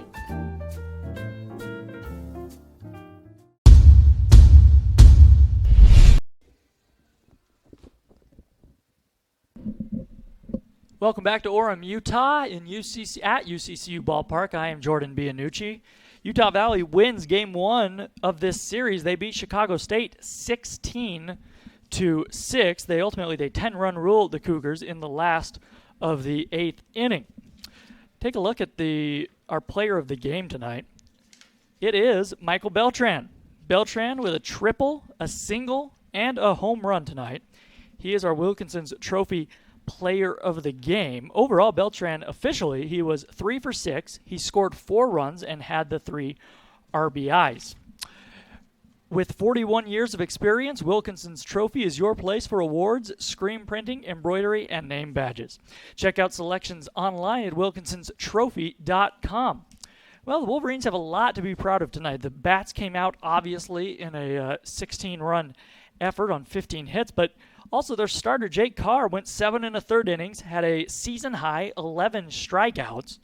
He did give up 6 runs, but the offense picked him up, and the Wolverines were able to take Game 1, and they won their first conference game here at UCCU this season. Taking a look at the final totals now. Again, Utah Valley, 16 runs on 15 hits, 2 errors. Chicago State with 6 runs on 9 hits, 3 errors. The winning pitcher is Jake Carr. He improves to 2-7. Venturi picks up the loss. He is 0-3. No save on the night. The time of the ball game was 2 hours and 53 minutes, and the official paid attendance was 546. Utah Valley improves to 8-25 on the season, and now they are back to 500, 5-5 in conference play. Chicago State falls to 8-22 overall. They are 3-7 in WAC play, and that's big for the Wolverines, as they will at least gain a half a game on Sac State, who's in first place. As we take a look at the out-of-town scoreboard, the Hornets dropped Game 1 of a doubleheader today, but they currently lead Seattle 6-3 in Game 2 of that one. Just an update as well, New Mexico State has retaken the lead down in Las Cruces. They lead Northern Colorado 10-8, that game in the last of the 6th inning. UT Rio Grande Valley and Grand Canyon are tied at 2, that game in the last of the 5th in Phoenix. All those games important for the Wolverines because most of those teams, all of those teams, except for Northern Colorado and Seattle, are in front of the Wolverines in the standings. So we'll keep an eye on those. We hope you enjoyed this broadcast. We will be back on the air tomorrow. First pitch at 2 p.m. here, Mountain Daylight Time in Orem. It will be Paxton Schultz going for Utah Valley. He has been a stud for the Wolverines this season. And Brett Gregory, the right-hander, will be on the mound for Chicago State. For my partner, Ryan Pickens, I am Jordan Bianucci saying good night from Orem. Once again, Utah Valley beats Chicago State 16-6.